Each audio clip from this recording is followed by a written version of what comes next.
Hey guys, how are you? I hope you guys are doing well. My name is Arjun and welcome back to my YouTube channel. So guys, we are continuing our series on capsule revision. So ये capsule revisions क्या है? Again, very quickly letting you guys know, see CFA course is very huge, right? Level 1 का बहुत लंबा course है, हमारे 10 subjects हैं. उन 10 सब्जेक्ट्स में हमारे बहुत सारे चैप्टर्स हैं, ठीक है? हमारे 93 के अराउंड चैप्टर्स हैं. हर चैप्टर बहुत ज्यादा लंबा है, right? there's a lot, so there's basically an information overload. So the basic reason for me taking this revision series is जो भी highly testable areas है, ठीक है, जिससे आएंगे ही आएंगे MCQs, उनको very very short में I will let you guys know everything. सब कुछ डिस्कस होगा, all concepts will be discussed. उसके बाद I will also take you guys through the formal notes. So these are the formal notes which I have created अपने on the topic which we are going to do today. ठीक है, एक बार ये आराम से शांति से बैठ के वीडियो देखो, ठीक है, और कुछ करने की जरूरत नहीं, बस स्क्रीन पे देखते रहो, अंडरस्टैंड द कॉन्सेप्ट, एंड उसके बाद वीडियो को पॉज करके आराम से ये जो मैंने नोट्स बनाए वो नोट्स को आप आराम से नोट डाउन कर लेना. ठीक है सर? तो sir, without any further ado, let's start with the topic which we are doing today. Sir, today we are going to do revenue recognition. Sir, ये रेवेन्यू रिकॉग्निशन कौन सा टॉपिक है? Revenue recognition sir जो आपका second chapter है of FSA financial statement analysis, जो आपका subject है, उसमें सर जो आपका सेकंड चैप्टर है एनालाइजिंग इनकम स्टेटमेंट्स, उसका वो basically the most important topic after obviously EPS. EPS is very important. EPS से तो 2-3 क्वेश्चन आते हैं, ठीक है, but revenue recognition is almost as equally important. Sir, ये जो टॉपिक है, इस टॉपिक की मैं आपको स्पेशलिटी बता देता हूँ. ये टॉपिक रटने से नहीं होने वाला. Like a lot of topics, I will be honest, CFA में रटने से हो जाता है, स्पेशली जैसे एफएसए का फर्स्ट चैप्टर है आपका, सॉक्स कंप्लायंसेस वगैरह जो है आपको रटना पड़ता है. ये सर आप कितना भी रट लो, अगर आपका कॉन्सेप्चुअल क्लैरिटी नहीं है, आप रेवेन्यू रिकॉग्निशन के क्वेश्चंस नहीं कर सकते. ठीक है सर? तो without any further ado, let's start. तो सर, रेवेन्यू रिकॉग्निशन की अगर मैं बात करता हूँ सर, इसमें हमारे मेजरली 3 टॉपिक्स है जो हम कवर करेंगे. सबसे पहले तो बेसिस ऑफ अकाउंटिंग कौन सी फॉलो होती है. सेकेंडली, जो आपका 5 स्टेप प्रोसेस है of revenue recognition, very very important. And special cases of revenue recognition, again super important from an exam perspective. easily आप एक तो मिनिमम 2, कई बार इन गुड एग्जाम 3 क्वेश्चन आप यहाँ से एक्सपेक्ट कर सकते हो. तो सर, पहले हम लोग बात करते हैं बेसिस. तो सर मैं काफी चीजें स्क्रिबल करूंगा, आपको ये नोट डाउन करने की जरूरत नहीं. I take you through the formal notes. ठीक है?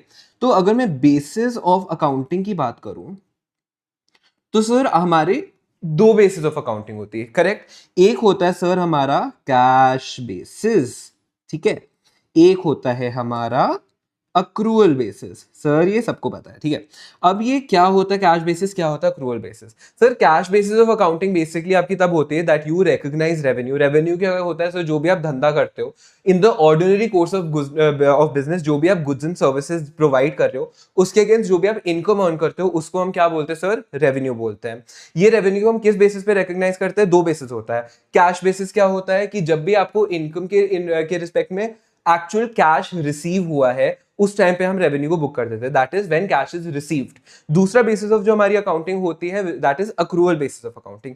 इसमें हम लोग क्या करते हैं, हम देखते हैं कि सर आपने कब इनकम को अर्न किया, कब रेवेन्यू को अर्न किया. जिस पीरियड में आपने रेवेन्यू को अर्न किया, उस पीरियड में हम रेवेन्यू को रिकॉग्नाइज करेंगे. तो सर, अभी रिसीट ऑफ मनी तो हमें बहुत इजीली समझ आया, ठीक है, जब पैसे मिलेंगे उसको हम बोल देंगे रिसीव हुआ है. अब हम लोग बात करते हैं सर, ये अर्न्ड बेसिस. ये अर्न्ड बेसिस क्या होता है?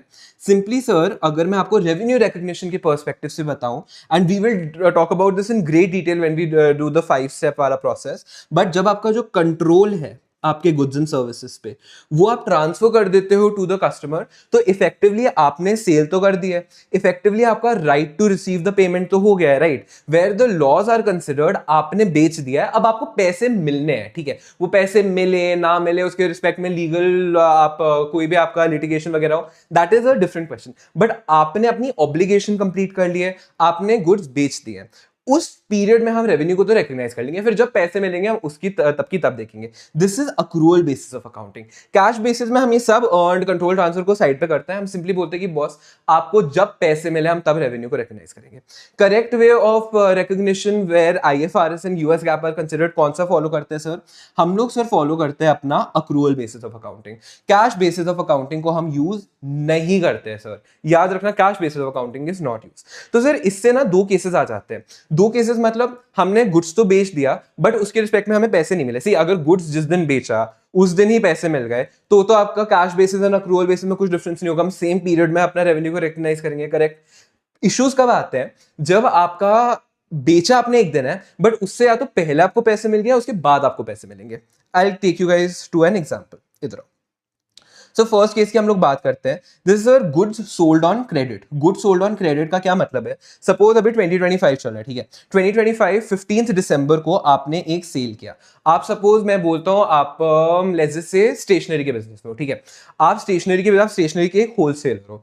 आपने क्या किया, आपने 10,000 पेन का ऑर्डर दे दिया एक पर्टिकुलर रिटेलर को। उसके रिस्पेक्ट में आपने क्या किया कि ये लो 10,000 पेन ले लो, अपने बेच दो, ठीक है। रिटेलर बोलता है ठीक है, बट मेरे पास अभी पैसे नहीं है, मैं आपको एक महीने बाद पैसे दे सकता हूं।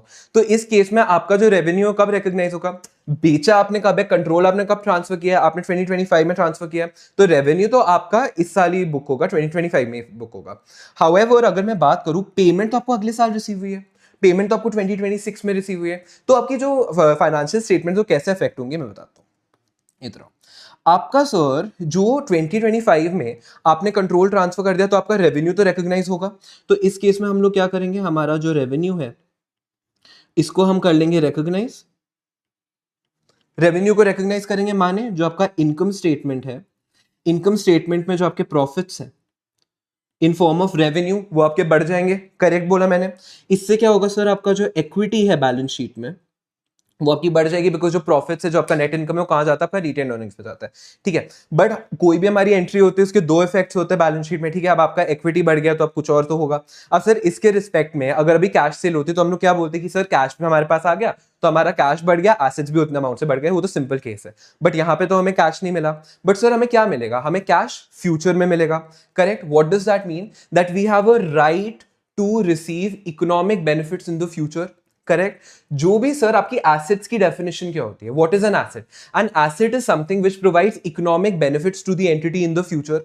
तो हमें इकोनॉमिक बेनिफिट फ्यूचर में मिलेगा कि नहीं मिलेगा, तो उसके रिस्पेक्ट में एसेट हमें बुक करना चाहिए या नहीं करना चाहिए? करना चाहिए। तो इसके रिस्पेक्ट में हम एक एसेट आज बुक कर लेंगे, बिकॉज कैश नहीं मिला, कैश तो बुक नहीं कर सकते। तो हम सर ये रिसीवेबल्स करके एक सर एसेट होता है, क्या? रिसीवेबल्स, जिसको हम ट्रेड रिसीवेबल बोलते हैं। क्यों? क्योंकि ऑर्डिनरी कोर्स ऑफ ट्रेड में आपके रिसीवेबल्स बने। रिसीवेबल्स को हम बुक कर लेते हैं। इससे क्या आपका होता है सर, आपका जो एसेट है वो बढ़ जाता है। तो सर एक साइड से आपका इक्विटी बढ़ा, एक साइड से एसेट बढ़ा, आपका बैलेंस शीट 2025 में मैच कर गया सर। अब सर 2026 में क्या होगा? 2026 में हमें कैश मिलेगा। 2026 में क्या कोई रेवेन्यू रिकॉग्नाइज होगा? Answer is no sir. 2026 में कोई भी रेवेन्यू रिकॉग्नाइज नहीं होगा। क्यों? क्योंकि 2025 में ऑलरेडी हो चुका है। बट 2026 में हमें कैश मिलेगा। तो अब क्या करेंगे, जो हमारा रिसीवेबल्स है जो हमने यहां पे बुक किया, राइट, ये जो हमारा रिसीवेबल्स है इसको हम क्या करेंगे, हम डी रिकॉग्नाइज करेंगे। डी रिकॉग्नाइज क्यों करेंगे sir? What is an asset? An asset is something which will provide economic benefits to the entity in the future. अब आज कैश मिल गया है हमें, तो क्या कोई और फ्यूचर में इकोनॉमिक बेनिफिट मिलेगा? नहीं। तो क्या वो एसेट रहा? नहीं। एसेट नहीं रहा तो डी रिकॉग्नाइज करेंगे। डी रिकॉग्नाइज कैसे करेंगे? हम जब डी रिकॉग्नाइज करेंगे तो इसके बाद हम लोग हमारे जो एसेट्स हैं, एसेट्स हमारे हो जाएंगे कम, ठीक है। हाउएवर हमें कैश रिसीव हुआ है, कैश हमें आज रिसीव हुआ है, तो कैश हमारा रिसीव हुआ है तो हमारा एसेट्स बढ़ गए। करेक्ट। जितने अमाउंट से सर हमारा कैश कम हुआ, हमारे एसेट्स कम हुए बिकॉज हमने रिसीवेबल्स को डी रिकॉग्नाइज किए, उतने ही अमाउंट से हमारा एसेट्स बढ़ गए बिकॉज हमारे पास कैश आ गया। Balance sheet again match sir. तो ये सर होता है जब आप गुड्स को क्रेडिट पे बेचते हो, तो इसका बेसिकली आपका फाइनेंशियल स्टेटमेंट्स में ये इफेक्ट होता है, ठीक है। एग्जाम में आ सकता है, इंपॉर्टेंट है। तो सर ये आपका इफेक्ट होता है due to following accrual accounting, accrual basis of accounting. अब सर ये तो आपका केस हो गया जब आपने आज बेचा बट आपको फ्यूचर में पैसे मिले। सर ये भी तो केस हो सकता है कि आपने आज बेचा बट आपको पहले से पैसे मिल गए हो। ये सर केस क्या होता है? एडवांस पेमेंट का। ये होता है when the income is received in advance. मैं आपको एग्जांपल देता हूं, आ जाओ नेक्स्ट केस में आ जाओ। सर यहां पे हमने क्या बोला है, यहाँ पे हमने क्या बोला है, यहाँ पे हमने बोला देखो 2025 चल रहा है, ठीक है। 15 दिसंबर को पेमेंट रिसीव हो गई है। सर किसको पेमेंट रिसीव हुई है? सर मेरी एक फैक्ट्री है, ठीक है। मेरी एक फैक्ट्री है जिसमें से फॉर इंस्टेंस मैं निकल रिफाइनरी करता हूं। अब निकल रिफाइनरी करने के लिए हमें काफी कॉम्प्लेक्स इक्विपमेंट्स चाहिए होते हैं, ठीक है। अब इसके रिस्पेक्ट में मुझे इंपोर्ट करना पड़ रहा है, ठीक है। कहां से इंपोर्ट करना पड़ रहा है? चाइना से इंपोर्ट करना पड़ रहा है। तो मैंने क्या बोला, मैं जो चाइना का मैन्युफैक्चरर है जिससे मैं इक्विपमेंट ले रहा हूं, मैं उसे जाके बोला कि भाई मुझे ये इक्विपमेंट चाहिए। उसने कहा चलो ठीक है। उसने कहा पैसे दे दो। तो मैंने आज उसको से फॉर इंस्टेंस 2 लाख रुपए दे दिए, ठीक है। उसके रिस्पेक्ट में वो मुझे मशीन दे देगा। अब the thing is machine custom made है। क्या? मशीन कस्टम मेड है। तो जब उसको पैसे मिले, जब उसको एडवांस मिला मेरे से, तब वो मशीन बनाना स्टार्ट करेगा एंड उसकी 1 महीने बाद मुझे सप्लाई करेगा। अब मुझे एक चीज बताओ, कंट्रोल कब ट्रांसफर हुआ, मशीन कब ट्रांसफर हुई? 2025 15 दिसंबर को मैंने ऑर्डर बुक कर दिया, मैंने पैसे दे दिए, और 15 जनवरी 2026 को मेरे पास हाथ में मशीन आ गई। तो कंट्रोल कब ट्रांसफर हुआ? कंट्रोल तो जनवरी में ट्रांसफर हुआ ना। एक्चुअली मुझे गुड्स मिले कब? एक्चुअली जो मुझे गुड्स मिले वो मुझे 15 जनवरी को मिले, करेक्ट। जो अगर मैं बात करूं, जो आपका सेलर है, सेलर को right to receive payment, right कब बना? राइट तो तब बना ना जब उसने मशीन को ट्रांसफर किया, उससे पहले उसके बाद राइट तो रिसीव नहीं है। तो उस केस में हमारा क्या होगा? उस केस में जो राइट टू रिसीव है वो तो सर आपका जनवरी में बनता है, बट पैसे हमें दिसंबर में बन गए। अब ये जो आपका मैन्युफैक्चरर है, कौन सा? जो आपका चाइना में बैठा हुआ है, वो अकाउंटिंग कैसे करेगा मैं बताता हूँ। ये देखो, जो आपका हम चाइना वाले बंदे के पर्सपेक्टिव से बोल रहे हैं कि 2025 में उसको पेमेंट मिल गई 15 दिसंबर को कि उसको एक मशीन बनानी है, and 1 January and 15 January that is 2026 में उसने उस मशीन को कर दिया ट्रांसफर। ठीक है, ट्रांसफर कर दिया, कस्टमर को कंट्रोल कर दिया ट्रांसफर। तो सर इस केस में रेवेन्यू कब बुक होगा? रेवेन्यू तो आपको ऑब्वियसली यहां पे बुक होगा ना। अगर मैं बात करूं रेवेन्यू कब बुक होगा, रेवेन्यू तो सर आपका 2026 में बुक होगा as per accrual basis of accounting. क्यों सर? क्योंकि आपका जो राइट टू रिसीव पेमेंट है, जो भी आपका कंट्रोल है, वो तो आपका एक्चुअल जो इन सब्सटेंस हुआ फॉर्म, इन सब्सटेंस आपका सेल जनवरी में हुआ है, तो रेवेन्यू तो सर यहाँ पे रिकॉग्नाइज होगा। बट सर ये अकाउंटिंग कैसे करेंगे? अब एक बार ही 2 मिनट के लिए 2025 में आ जाओ दिसंबर, जब आपको एडवांस रिसीव हुआ। तो सर जब आपको एडवांस रिसीव हुआ है तो आपका कैश तो बढ़ गया, कैश तो आपको मिला है ना, बैलेंस शीट में आपको कैश तो दिखाना पड़ेगा। तो इससे क्या होगा? आपका जो बैलेंस शीट में जो एसेट्स है, एसेट्स बढ़ जाएंगे, करेक्ट। बट अब मुझे एक चीज बताओ, जब आपको एक कैश मिली है तो क्या आपका एक ऑब्लिगेशन बन जाता है? क्या? Obligation of outflow of future economic benefits. Sir what is a liability? इधर आओ, let's go to the basics. A liability is nothing but future में कोई भी आपकी इकोनॉमिक बेनिफिट्स का आउटफ्लो होता है, उसको हम बोलते हैं एक liability, correct.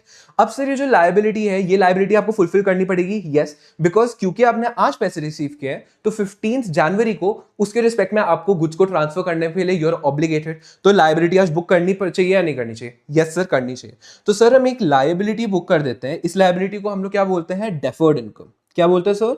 Very important for exam sir, deferred और अनअर्न्ड दोनों बोलते हैं इनकम की। सर ये एक लायबिलिटी होती है, इस लायबिलिटी को हम आज बुक कर लेते हैं सेम अमाउंट से। तो देखो क्या हुआ, आपके एसेट्स बढ़ गए बट उसने से आपकी लायबिलिटीज बढ़ गई, तो आपकी बैलेंस शीट 2025 के एंड में मैच कर गई। Very good.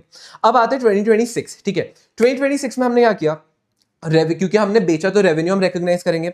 रेवेन्यू हम रिकॉग्नाइज करेंगे तो जो हमारी इनकम स्टेटमेंट में प्रॉफिट बढ़ जाएगा। प्रॉफिट बढ़ेगा तो क्या हमारा इक्विटी इंक्रीज हो जाएगा। क्यों इक्विटी इंक्रीज होगा सर? क्योंकि रेवेन्यू गया इनकम स्टेटमेंट में, इनकम स्टेटमेंट से उसकी वजह से आपके प्रॉफिट्स बढ़े, प्रॉफिट्स का जाते हैं रिटेन्ड अर्निंग्स में, रिटेन्ड अर्निंग्स कहां जाते हैं? इक्विटी में। हाउएवर अब सर ये जो हमने लायबिलिटी यहां बुक की थी, सर ये लायबिलिटी एग्जिस्ट करती है या नहीं करती? लायबिलिटी क्या होती है? फ्यूचर में कोई इकोनॉमिक बेनिफिट्स का आउटफ्लो है। अब क्या आपने अब सेटल कर दिया, राइट? आपने गुड्स दे दिए, तो अब क्या फ्यूचर में कोई इकोनॉमिक बेनिफिट्स का आउटफ्लो है?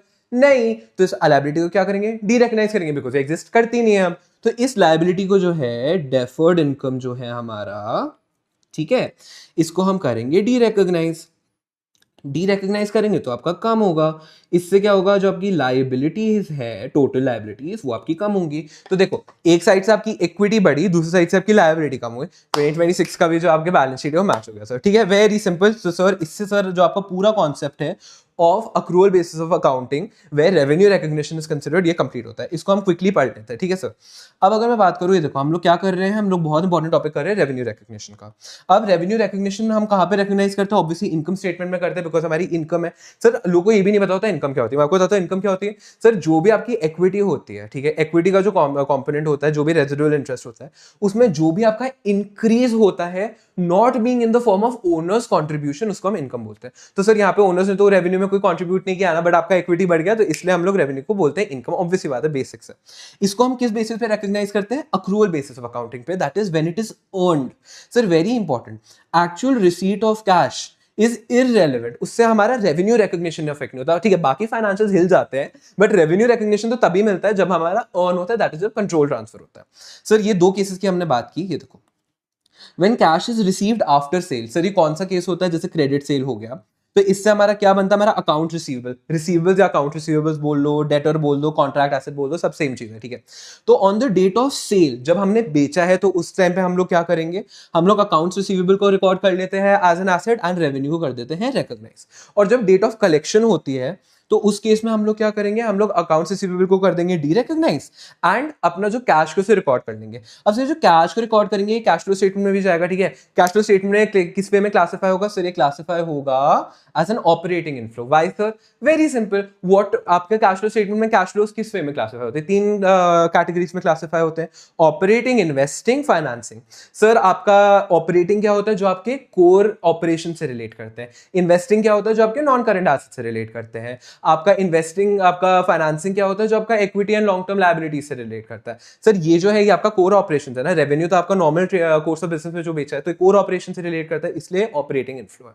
तो दूसरा बात क्या, कैश रिसीव्ड बिफोर सेल, ठीक है, जो एडवांस का केस है। ये देखो इसको हम बोलते हैं अनअर्न्ड और डेफर्ड इनकम। सर बहुत इंपॉर्टेंट, मैं इसलिए बोल रहा हूं क्योंकि लोग कंफ्यूज हो जाते हैं, उनको लगता है deferred income is the same as receivables, जबकि वो बिल्कुल उल्टा होता है। Be very careful in exams. फिर इसको हम एडवांस रिसीव फ्रॉम कस्टमर्स भी बोलते हैं, कॉन्ट्रैक्ट लायबिलिटीज भी बोलते हैं। ऑब्वियसली आपको समझ आ रहा होगा हम कॉन्ट्रैक्ट लायबिलिटीज क्यों बोलते हैं, बिकॉज ये लायबिलिटी क्रिएट करती है सर, ठीक है। अब डेट ऑफ कलेक्शन पे हम लोग क्या करेंगे, हम लोग सबसे पहले तो अनअर्न्ड रेवेन्यू को रिकॉर्ड कर लेंगे as a liability, correct, and cash inflow को भी आज ही रिकॉर्ड कर लेंगे। एंड ये क्योंकि कैश तो आया, अगेन कैश फ्लो स्टेटमेंट में कौन सा आपका नेचर लेगा, ऑपरेटिंग का नेचर लेगा सर, ठीक है। उसके बाद डेट ऑफ सेल, जिस दिन हमने बेचा उस दिन सर हम लोग क्या करेंगे, कुछ नहीं, जो अनअर्न्ड इनकम है उसे डी रिकॉग्नाइज कर लेंगे एंड अपना रेवेन्यू को कर लेंगे recognise, because revenue is always recognise on accrual basis. Done sir, very good. अब हम लोग सर अपना नेक्स्ट टॉपिक पे जाते हैं। सर सबसे इंपॉर्टेंट टॉपिक, 5 स्टेप प्रोसेस, ठीक है। बहुत इंपॉर्टेंट है, बहुत इंपॉर्टेंट है, बहुत इंपॉर्टेंट है। ये sir basis of accounting form करता है, लोगों को इसमें बहुत दिक्कत आती है एंड ट्रस्ट मी ये सबसे यूजफुल पॉइंट है आपके real life financial statement building में, ठीक है। अब मैं पहले आपको बता देता हूं, ये हम ऑलरेडी डिस्कस भी कर चुके हैं सर। जो कोर प्रिंसिपल होता है of revenue recognition is transfer of the promise goods and services that the entity expects to receive, जिसको हम लोग प्यार से बोलते हैं कि सर जब भी आपका कोई भी कंट्रोल का ट्रांसफर हुआ है, ठीक है, कंट्रोल का ट्रांसफर है तो हम रेवेन्यू को कर लेंगे रिकॉग्नाइज। अब सर ये 5 स्टेप्स है, 5 स्टेप्स कैसे याद करेंगे, ये 5 स्टेप्स मैं ना आपको एक बहुत प्यारे से एग्जांपल से बड़ा सुनाऊंगा। नेक्स्ट 15 टू 20 मिनट्स अपना ना सब कुछ जो करो बंद करो, ध्यान से मुझे सुनना, थोड़ा कॉम्प्लेक्स हो सकता है कुछ लोगों के लिए, बट मैं बहुत प्यार से आराम से समझाऊंगा। उसके बाद ये सब रीड कर लेंगे, 15 मिनट में टॉपिक क्लोज। आ जाओ सर, ये देखो ये मैंने ना छोटू सा एग्जांपल बनाया। अब सर एक ना है मिस्टर अल्फा, कौन है, एक है मिस्टर अल्फा। मिस्टर अल्फा को जाना है, को खरीदना है एक मैकबुक, क्या मिस्टर अल्फा को लेना है एक मैकबुक। तो मिस्टर अल्फा किसके पास जाता है, यूनिकॉर्न के पास जाता है। आप लोग जानते हो कि यूनिकॉर्न क्या है, अगर आप लोग नहीं जानते, यूनिकॉर्न एक ऑथराइज सेलर है एप्पल का, ठीक है। एप्पल के प्रोडक्ट्स एप्पल की वेबसाइट पे तो मिलता है, एप्पल के सोर्स पे भी मिलते हैं, उनके ऑथराइज सेलर्स भी बेचते हैं। उसमें से one of the most popular authorise sellers in India, at least in Delhi, is Unicorn. तो ये जो मिस्टर अल्फा है, मिस्टर अल्फा जाता है यूनिकॉर्न के पास, वो जाता है कि बॉस मुझे एक मैकबुक खरीदना है। तो जो यूनिकॉर्न है वो बोलता है कि बॉस ले लो मैकबुक, बट हमारा एक ऑफर चल रहा है। क्या चल रहा है सर, हमारा ऑफर चल रहा है। जो मैकबुक है, मैकबुक वैसे तो, क्या बोल रहा हूं मैं, ध्यान से सुनना, वैसे तो मैकबुक आपकी 1 लाख रुपए की है, बट हमारा एक ऑफर चल रहा है कि आप इसके साथ नॉर्टन का एंटीवायरस, नॉर्टन के एंटीवायरस होता है, एंटीवायरस आपको मिलते हैं लैपटॉप के साथ, मतलब एडिशनली एक तो आपके इन सॉफ्टवेयर जो बिल्ट होते हैं एंटीवायरस वो होते हैं, एक आप ऊपर से प्रोटेक्शन लेते हो, जैसे नॉर्टन हो गया, मैकेफी हो गया, राइट। तो नॉर्टन का एंटीवायरस हमें मिल रहा है, जो वैसे तो 20,000 का है, बट हम एज एन ऑफर इनको बेच रहे हैं 1,10,000 में, दोनों मिला के। तो फिर आप बोलते हो वेरी गुड, मैं ये खरीद लूंगा। इसमें जो नॉर्टन का आपको एंटीवायरस मिल रहा है वो आपको एक फिक्स्ड वर्जन मिल रहा है। फिक्स्ड वर्जन माने कि एक इनका वर्जन अज्यूम कर ले 1.2.2 का वर्जन है, वो एज इज जो है वो आपको मिलेगा, उस पर कोई सॉफ्टवेयर अपडेट्स वगैरह ये वो नहीं होगा, ठीक है। This is not very important, मैं बाद में बताऊंगा इसका रेलेवेंस क्या है। अभी आप ये सोचो, अब ये रेड वाला पोर्शन को छोड़ दो, अभी आपको, आप मिस्टर अल्फा हो, आप यूनिकॉर्न पे जाते हो, आप बोलते हो मुझे मैकबुक खरीदना है, यूनिकॉर्न बोलता है ठीक है मैकबुक ले लो, बट मैकबुक के साथ आपको नॉर्टन का एक एंटीवायरस भी मिल रहा है एज अ पैकेज, आपको सस्ता पड़ेगा। आप कहते हो वेरी गुड। अब सर हम रेवेन्यू कौन, यूनिकॉर्न रेवेन्यू कैसे रिकॉग्नाइज करें, मैं आपको प्यार से बताऊं। सर 5 स्टेप्स होते हैं, हम स्टेप 1 की बात करते हैं। सर ये स्टेप 1 क्या है, we first identify the contract. Sir देखो, आप अगर कोई भी रेवेन्यू को रिकॉग्नाइज करना चाहते हो तो उसके रिस्पेक्ट में there has to be a contract. अगर कॉन्ट्रैक्ट ही नहीं है then there is no legal enforceability. What is a contract? अगर मैं आपको बेसिक भाषा में समझाऊं, contract is an agreement which is legally enforceable. Agreement between two parties जिसकी एनफोर्सेबिलिटी होती है. सर अगर एनफोर्सेबिलिटी ही नहीं है, अगर उसका कोई लीगल रिकॉग्निशन नहीं है, तो कोई कॉन्ट्रैक्ट ही नहीं हुआ, तो कोई बिजनेस अरेंजमेंट ही नहीं हुआ ना. तो उस केस में आप रेवेन्यू को कैसे रिकॉग्नाइज करोगे? तब तो कुछ एक्टिविटी ही नहीं हुई है. तो फर्स्ट हम बोलते हैं सर कॉन्ट्रैक्ट होना चाहिए. सर कॉन्ट्रैक्ट कब होता है? कॉन्ट्रैक्ट तब होता है जब आप प्यारी प्यारी तीन कंडीशंस को फुलफिल कर लो. सबसे पहले जैसे मैंने बोला एक अग्रीमेंट होना चाहिए. अग्रीमेंट सर क्या होता है? अग्रीमेंट सर होता है एक बस चिट्ठा होना चाहिए, ठीक है, या तो ओरल अग्रीमेंट भी चलता है, बट वैसे प्रैक्टिकली एक चिट्ठा होना चाहिए जिसपे सब कुछ लिखा हुआ है कि ठीक है बायर ये है, सेलर ये है, इस दिन हम लोग कर रहे हैं, जीएसटी नंबर ये है, ठीक है, पेमेंट टर्म्स ये होगी, वो नहीं होगी, etcetera.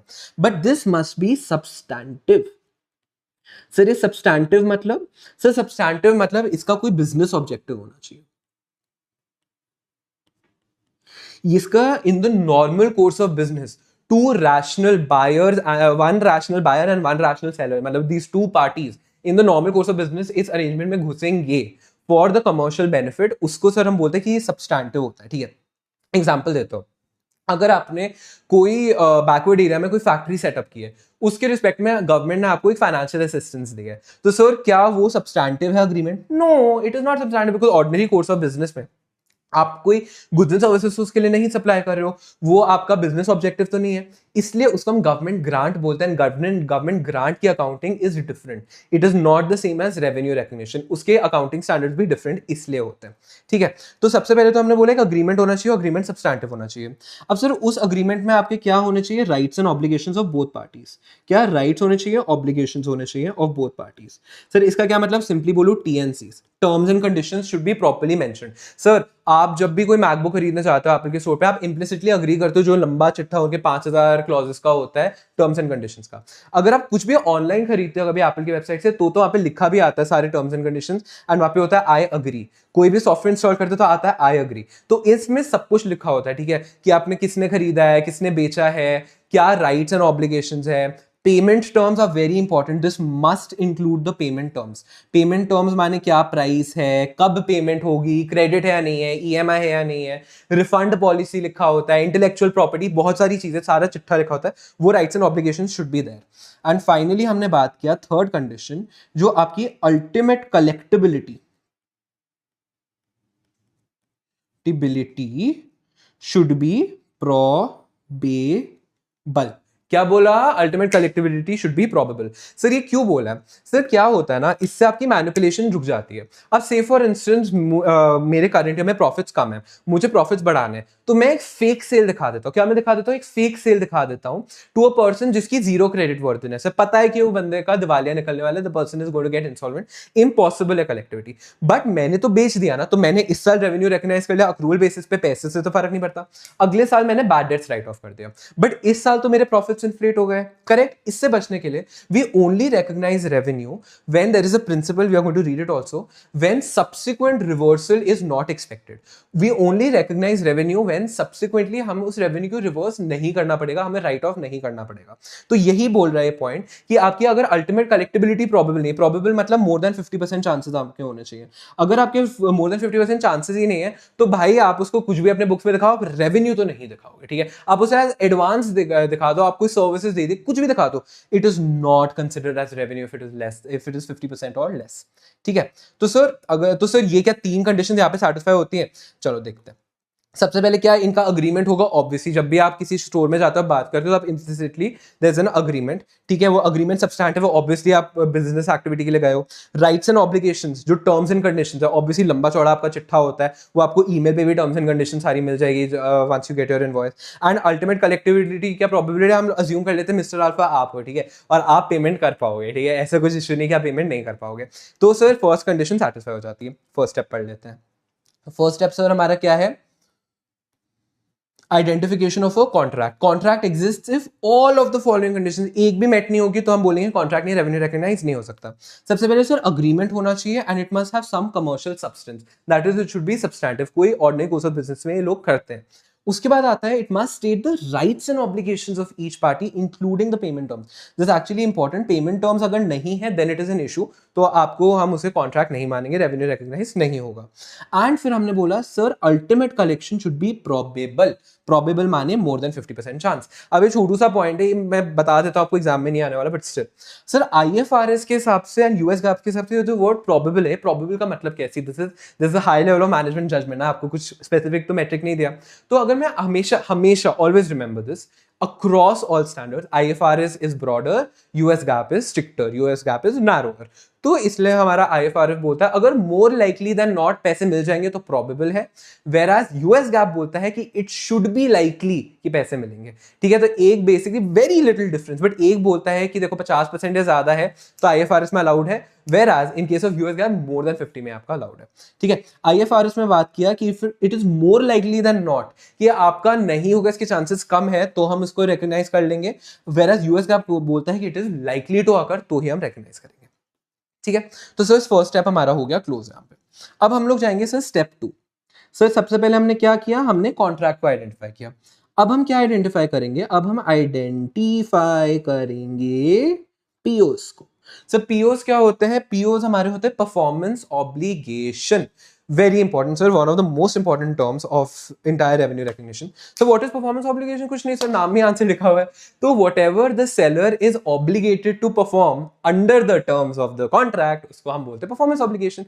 As simple as that. हम इसे क्यों कॉम्प्लिकेट करें, जिसको आप लोग कॉर्पोरेट्स में प्यार से deliverables बोलते हो. अगर मैं सिंपल भाषा में बोलूँ, under a contract, under a revenue contract, जो भी गुड्स एंड सर्विसेज सप्लायर को कस्टमर को सप्लाई करने, उसको हम बोल देते हैं परफॉर्मेंस ऑब्लिगेशंस. ठीक है, ये क्या होते हैं, ये आपके होते हैं सिंपली जो भी गुड्स एंड सर्विसेज आपको सप्लाई करने होते हैं अंडर कॉन्ट्रैक्ट. सर ये क्यों आइडेंटिफाई करते हैं, बिकॉज सर कई बार कॉन्ट्रैक्ट में डिस्टिंक्ट गुड्स एंड सर्विसेज भी होते हैं. माने कि एक ही कॉन्ट्रैक्ट में हम मल्टीपल गुड्स एंड सर्विसेज का सर्विसेज दे रहे हो. सर जैसे यहां पे देखो, यहां पे सर आपके दो गुड्स एंड सर्विसेज है, एक आपका मैकबुक है, एक आपका नॉर्टन का एंटीवायरस है. दो गुड्स हुए कि नहीं हुए सर, ध्यान से, दो गुड्स हुए कि नहीं हुए. सो ये दो परफॉर्मेंस ऑब्लिगेशंस है.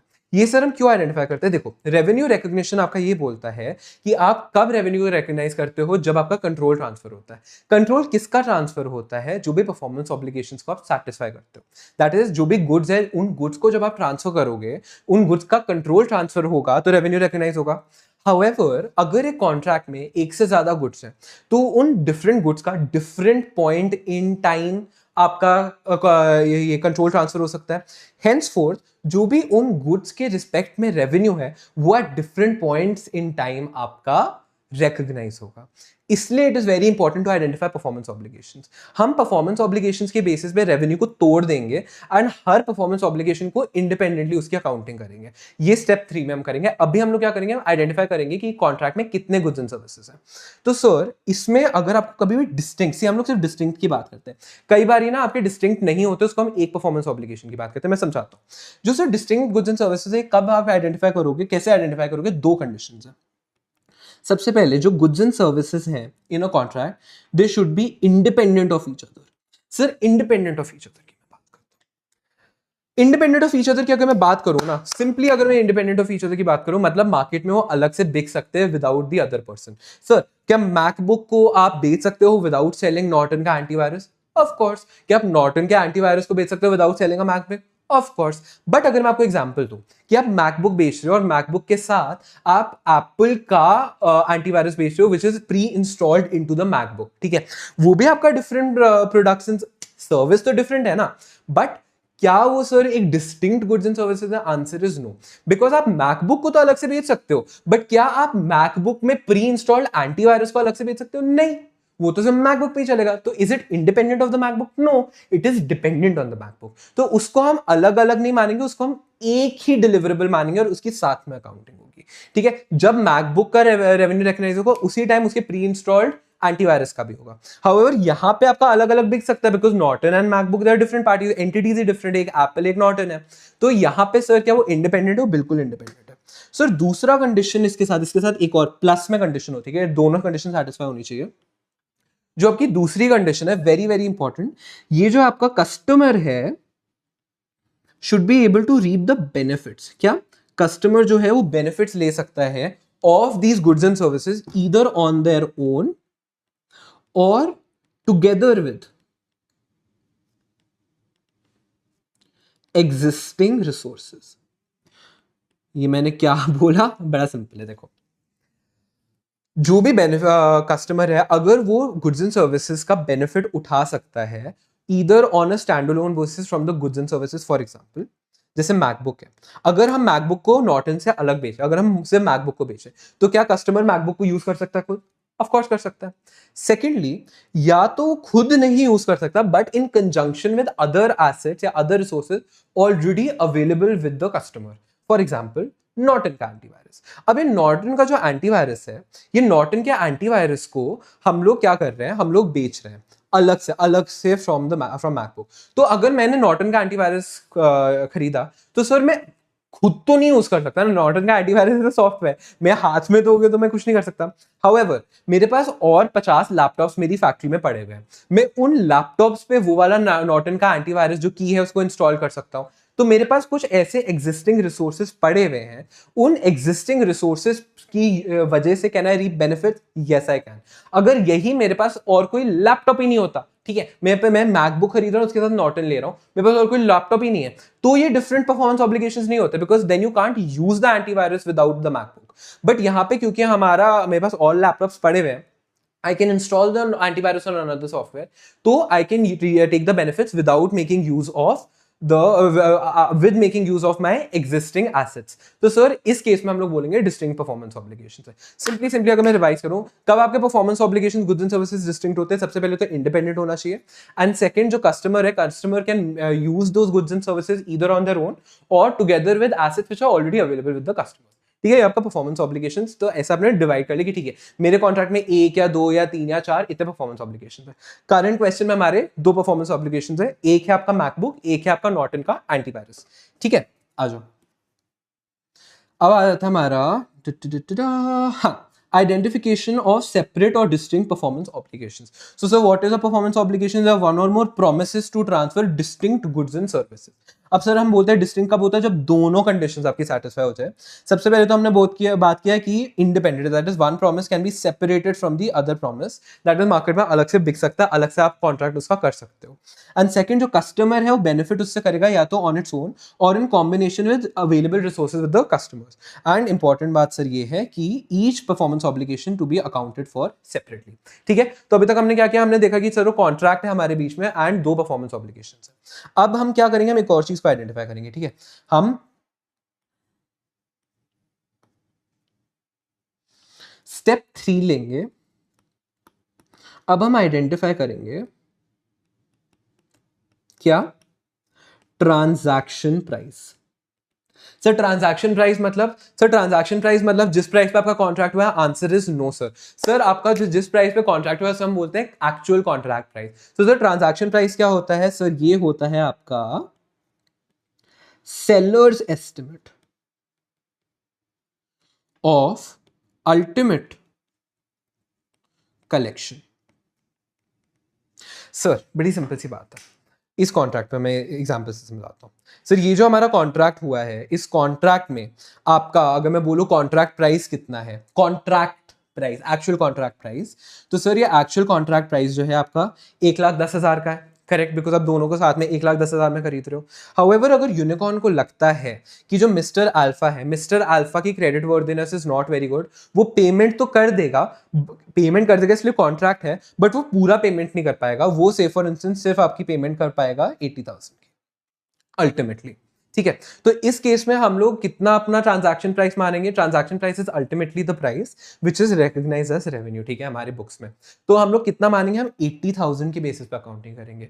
सर क्यों? सेम प्रिंसिपल, हमारा रेवेन्यू रिकग्निशन इस पे ही वर्क करता है कि हम उतना ही अमाउंट को रिकॉग्नाइज करते हैं दैट वी आर सर्टन कि फ्यूचर में हमें रिवर्स ना करना पड़े। अगर हम आज 1,10,000 को रिकॉग्नाइज कर लें, बाद में हमें पता है 80,000 ही मिलेंगे, तो 30,000 को रिवर्स करना पड़ेगा, दैट इज रॉन्ग, मैनिपुलेट हो जाएंगी बुक्स। तो इसलिए हम आज रिकॉर्ड ही 80,000 करेंगे। ठीक है, बट ये अभी एग्जाम्पल में लेट्स अज्यूम कि आपका फुल क्रेडिट वर्दीनेस है 1,10,000 बोल देगा, बट मैं वैसे बता रहा हूं ट्रांजैक्शन प्राइस क्या होता है? सेलर का एस्टिमेट होता है। क्या होता है? सेलर का एस्टिमेट होता है कि बॉस आपको कितने पैसे मिलेंगे इन दी एंड, और sir this will always be less than और equal to your actual contract price. Sir बहुत ऑब्वियस ही बात है ना। अब मुझे एक चीज बताओ, अगर आपको लगता है क्रेडिट वर्दीनेस कम है तो आपको लगता है 80,000 से ज्यादा नहीं मिलेंगे तो आप 80,000 रिकॉग्नाइज करोगे ट्रांजैक्शन प्राइस।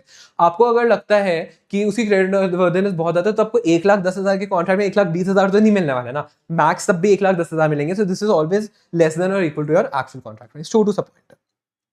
अब हमने क्या देखा, हम देखा कि देखो determination of transaction price, transaction price क्या, तो it is the seller's estimate कि हमें फाइनल कितना पैसा मिलेगा on transfer of goods and services, and this is always less than equal to the actual contract price. अब सर हमने बात किया, अब हमने क्या किया, कॉन्ट्रैक्ट हमारे पास है, ठीक है कॉन्ट्रैक्ट है, परफॉर्मेंस ऑब्लिगेशन मतलब गुड्स एंड सर्विसेज हमने देख लिया। अब हमने देख लिया कॉन्ट्रैक्ट में ओवरऑल कॉन्ट्रैक्ट का प्राइस कितना है। अब मैंने ये बोला ना कि जैसे जैसे आपका सेटिस्फाई होगा परफॉर्मेंस ऑब्लिगेशन, जैसे जैसे हमारा कंट्रोल ट्रांसफर होगा हर परफॉर्मेंस ऑब्लिगेशन का, हम उसके रिस्पेक्ट में रेवेन्यू को रिकॉग्नाइज करेंगे।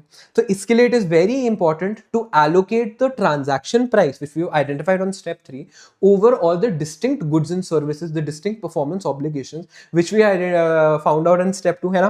तो सर चलो सर ये करते हैं, very simple, again very small step. Step 4 में हम लोग क्या करते हैं, हम लोग एलोकेट करते हैं किसको, ट्रांजैक्शन प्राइस को ओवर जो भी परफॉर्मेंस ऑब्लिगेशंस हमने आइडेंटिफाई किया। अब सर कैसे एलोकेट करेंगे, सर इसको बहुत सिंपल सा होता है, द रेशियो ऑफ SSP। अब सर ये SSP क्या होता है, सर ये SSP होता है आपका stand alone selling price.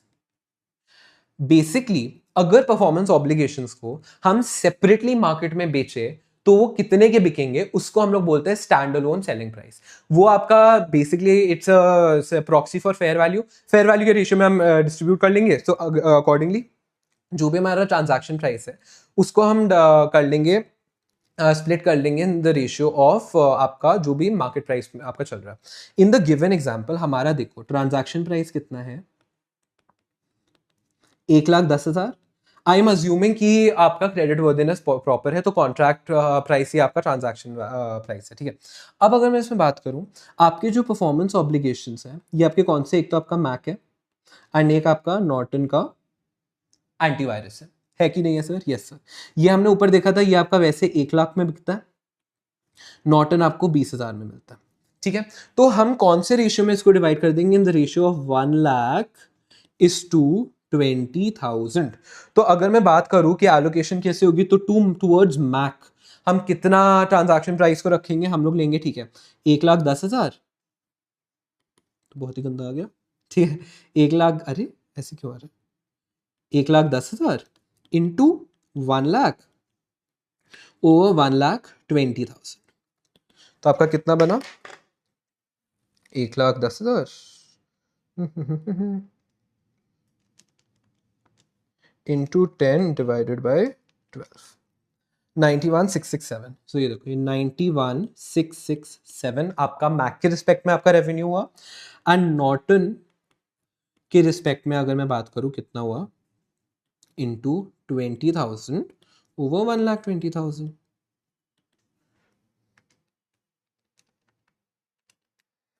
Eighteen 333। इसका सम ऑब्वियसली 1,10,000 नहीं आएगा। बट सर अब हमने ये बोला कि मैक के रिस्पेक्ट में आपका रेवेन्यू 91,667 है, नॉर्टन के रिस्पेक्ट में 18,333 है। जब जब ये परफॉर्मेंस ऑब्लिगेशन सेटिस्फाई होंगे हम ये अमाउंट और ये अमाउंट को रिकॉग्नाइज कर देंगे, ठीक है। अब हमने क्या किया, हमने किया एलोकेट, वेरी गुड। हम क्या करेंगे, हम लोग सर करेंगे, क्या करेंगे बता दो, एलोकेट करेंगे ट्रांजैक्शन प्राइस को टू परफॉर्मेंस ऑब्लिगेशंस। ये एलोकेशन किस में होता है, in the ratio of the standalone selling price determined at contract inception. Contract जब आपका बनता है उस डेट पे हम लोग देख लेते हैं क्या स्टैंडअलोन सेलिंग प्राइस है, उस रेशियो में हम लोग स्प्लिट कर लेते हैं। अब सर लास्ट स्टेप आ जाता है जिसको हम लोग बोलते हैं actual revenue recognition, satisfaction of PO. इसमें बेसिकली सर क्या होता है, सेटिस्फैक्शन ऑफ पीओस बेसिकली जो भी आपके परफॉर्मेंस ऑब्लिगेशन, जो भी गुड्स एंड सर्विसेज है, उनका जैसे आप कंट्रोल ट्रांसफर करते हो तब हम रेवेन्यू को कर देंगे रिकॉग्नाइज। कितना रेवेन्यू को करेंगे रिकॉग्नाइज, जब आप मैक जो आपका मैकबुक है उसका आप कंट्रोल ट्रांसफर कर दोगे तो हम 91,667 को रिकॉग्नाइज करेंगे। जब भी नॉर्टन एंटीवायरस का कंट्रोल आप ट्रांसफर कर दोगे तो हम 18,333 को कर देंगे रिकॉग्नाइज। अब सर ये बात आता है, मैं तब से जब से स्टार्ट किया मैं बोल रहा हूँ control transfer control transfer control transfer. Sir ये कंट्रोल ट्रांसफर होता क्या है? बहुत सिंपल है, very simple. Sir control transfer की अगर मैं बात करूं तो इसमें सर आप याद रखना एक ये रूल याद रखना, चलो मैं बड़ा बड़ा लिख लेता हूँ, 1+4। ठीक है, बहुत बड़ा लिखा, अच्छा नहीं आया, कोई बात नहीं। 1+4, सर ये 1+4 का रूल याद रखोगे आपका कंट्रोल याद हो जाएगा। सर ये 1 क्या है? This is in respect of the seller. Seller के रिस्पेक्ट में एक कंडीशन है क्या कि seller has the present right to receive payment. ठीक है, सेलर को पेमेंट रिसीव होने का राइट मिल गया। एंड ये 4 कंडीशन कस्टमर्स के रिस्पेक्ट में। कौन सा? फर्स्ट अगर मैं बोलूं, कस्टमर को लीगल टाइटल मिल गया इन द गुड्स या सर्विस जो भी है। सेकंड, जो कस्टमर है उसको फिजिकल पोजेशन मिल गया है। थर्ड, जो भी आपके rights and rewards incidental to ownership है वो मिल गया है। एंड फाइनली कस्टमर ने गुड्स को एक्सेप्ट कर लिया। ये sir conditions, all these conditions when they are satisfied, so we say कि कंट्रोल ट्रांसफर हो गया है। कंट्रोल जब आपका ट्रांसफर हो जाता है तो हम बोलते हैं परफॉर्मेंस ऑब्लिगेशन सैटिस्फाई हो गई है। तो उसके रिस्पेक्ट में जो भी हमने ट्रांजैक्शन प्राइस को एट्रीब्यूट किया है उसको हम उस पीरियड में रिकॉग्नाइज कर लेते हैं एज रेवेन्यू। अब सर ये बहुत सिंपल सिंपल से कंडीशंस है। ये सिंपल सिंपल से कंडीशंस क्या है? सिंपल से कंडीशन ये कि जो आपका सबसे पहले कस्टमर्स को समझते हैं। देखो कंट्रोल क्या होता है? कंट्रोल माने कि जो भी आपका लीगल टाइटल है, लीगल टाइटल मतलब ओनरशिप। ओनरशिप जब आपकी ट्रांसफर हो गई, ठीक है, it's not just about physical possession. Suppose मैंने किसी को गुड्स दे दिए हैं बट वो बेलमेंट पे दिए, मतलब अभी भी गुड्स का जो भी राइट्स है, जो भी रिवॉर्ड्स है वो मेरे साथ है। ओनरशिप, लीगल ओनरशिप मेरे साथ है। That is not transfer of control. Transfer of control में मैंने लीगल टाइटल, ओनरशिप भी ट्रांसफर कर दिया। जो ओनरशिप के साथ आपके रिस्क एंड रिवॉर्ड्स होते हैं, से फॉर इंस्टेंस अगर कल को मुझे मेरा एसेट पे कोई बेनिफिट होता है, ठीक है, सपोज मैंने काउ है, मैंने काउ ट्रांसफर कर दिया, कल काउ का काफ होता है तो काफ का बेनिफिट भी उसको मिलेगा। अगर से फॉर इंस्टेंस करो काउ की डेथ हो जाती है तो काउ की डेथ की वजह से जो लॉस है वो भी वो बंदा अगर बेयर करेगा। ठीक है, मेरे पास कुछ नहीं बचा। जो भी रिवॉर्ड्स है, जो भी आपके ऑब्लिगेशंस है इंसिडेंटल टू ओनरशिप, वो आपने ट्रांसफर कर दिया। लीगल टाइटल आपने ट्रांसफर कर दिया। फिजिकली ओनरशिप भी मैंने काउ को भी ट्रांसफर कर दिया, फिजिकल ओनरशिप भी ट्रांसफर हो गई है। एंड जो कस्टमर है वो कस्टमर ने ये सबको गुड्स को एक्सेप्ट कर लिया कि हाँ भाई जो कॉन्ट्रैक्ट है उस हिसाब से ठीक है। ये अगर 4 कंडीशन सेटिस्फाई हो गए, उसके साथ ही जो आपका सेलर है, सेलर के पास राइट, पेमेंट रिसीव होना is irrelevant but right to receive, कि भाई उसके पास एक लीगल एंटाइटलमेंट है टू रिसीव द पेमेंट, वो जब बन जाता है तो हम बोलते हैं कि सर कॉन्ट्रैक्ट आपका ये आपका परफॉर्मेंस ऑब्लिगेशन सेटिस्फाई हो गई है, आपका कंट्रोल ट्रांसफर हो गया। सर एक एक्सेप्शन होता है, ये मैं बाद में डिस्कस करूंगा, just letting you guys know right now, आज इसी वीडियो में करेंगे। कुछ केसेस होते हैं कि फिजिकल पोजेशन ट्रांसफर ना हो फिर भी हम बोलते थे कंट्रोल ट्रांसफर हो गए, ये बाद में डिस्कस करेंगे, बट अभी तक आपको ये 1+4 की कंडीशन याद रखनी है सर। ठीक है, ये हो जाएगा। अब चलो एक बार ये एग्जांपल भी क्लोज कर लेते हैं। अब सर अगर मैं बात करूं, इससे थोड़ा बड़ा कर देते हैं, आ जाओ इधर आ जाओ। जो मेरा मैक है उसके रिस्पेक्ट में तो मैंने सेम डे पिकअप कर लिया अल्फा ने, ठीक है, मिस्टर अल्फा ने सेम डे पिकअप कर लिया मैक को स्टोर से। एंड जो आपका नॉर्टन है, नॉर्टन के बोला कि जो आपको लाइसेंस की है जिससे आपकी एक्टिवेशन की होती है वो आपको आफ्टर 1 मंथ मिलेगा। ठीक है, ये सर आपका क्या है, ये सपोज हमारा counting year is calendar year, this is 15th December 2025 and this is 15th January 2026। Okay, तो सेम डे पिकअप है, मैंने सेम डे अपना मैकबुक उठा दिया। अब देखो कंडीशंस टेस्ट करते हैं, क्या मेरे पास उसी टाइम लीगल टाइटल आ गया मैक का? यस मेरे पास आ गया। मेरे पास फिजिकल पोजेशन आ गई? हाँ मेरे पास आ गई है। क्या अगर राइट्स एंड रिवॉर्ड्स, कल कोई मैक टूटता है, मैं लॉस बेयर करूंगा, यूनिकॉर्न करेगा, मैं बेयर करूंगा। क्या मैंने मैक को एक्सेप्ट कर लिया? हाँ, मैंने देख दुख के सारा एक्सेप्ट कर लिया। एंड क्या जो मैंने पेमेंट है, मैंने पेमेंट भी कर दी है, अज्यूम कर लो मैंने पेमेंट भी आज कर ली है। नहीं भी की, मैं अगर बोला कि चलो मैं ईएमआई पे ले लेता हूँ, ये पूरा अरेंजमेंट ईएमआई पे लिया है, तो भी राइट टू रिसीव पेमेंट तो उसको मिल गया है ना। या मैं बोलूँ कि मैं एक हफ्ते बाद पे करूंगा, राइट टू रिसीव पेमेंट बन गया है, यस। तो क्या कंट्रोल मैक का ट्रांसफर हो गया है? यस। तो सर जो ये आपका अमाउंट है 91,667, ये आपका रिकॉग्नाइज हो जाएगा in the accounting year of 2025 as revenue. अब बात आता है in respect of Norton. Now ये जो लाइसेंस है मुझे 1 महीने बाद मिलेगा फॉर वट एवर रीजन, ठीक है। अब मुझे एक चीज बताओ, क्या सेलर के पास present right to receive payment इसका मिल गया? अज्यूम का मतलब राइट मिल गया। हम लोग जब पेमेंट करेंगे, ये 1,10,000 वाला ऑफर ऑन अपफ्रंट पेमेंट है, जैसे मैंने अभी बोला, तो मैंने पूरा 1,10,000 दे दिया, तो सेलर को पैसे मिल गए। नहीं तो अगर ईएमआई हो, एक हफ्ते बाद हो, बट इसके रिस्पेक्ट में भी उसको पैसे मिलेंगे, तो क्या ये कंडीशन सेटिस्फाइड है? यस। हाउएवर क्या जो लीगल टाइटल है इन रिस्पेक्ट ऑफ नॉर्टन, वो क्या अभी मेरे पास आया है? अभी मेरे पास नहीं आया, बिकॉज मेरी एक्टिवेशन की ही नहीं बनी है, तो ये आपका नहीं बना। एक सेकंड मैं इसको क्रॉस कर देता हूँ। फिजिकल पोजेशन, सी इसमें मुझे फिजिकल पोजेशन क्या मिलेगी? ईमेल पे एक्टिवेशन कोड मिल जाएगा। नहीं तो जो छोटी सी पेन ड्राइव्स होती है वो मिलेगी। वो मुझे कब मिलेगी? 1 महीने बाद मिलेगी। तो अभी मेरा answer is no. Rights and rewards इसके जो रिस्पेक्ट में, अभी मेरा क्योंकि स्टार्ट ही नहीं हुआ है, तो क्या राइट्स तो क्या रिवॉर्ड्स, ठीक है। एंड जो मैंने इसे एक्सेप्ट, ऑब्वियसली एक्सेप्टेंस क्या होगी? पहले मुझे मिलेगा तो मैं एक्सेप्ट करूंगा ना। तो सर सारी कंडीशंस आपकी पांच की पांच फुलफिल हुई, आज तो फुलफिल नहीं हुई है।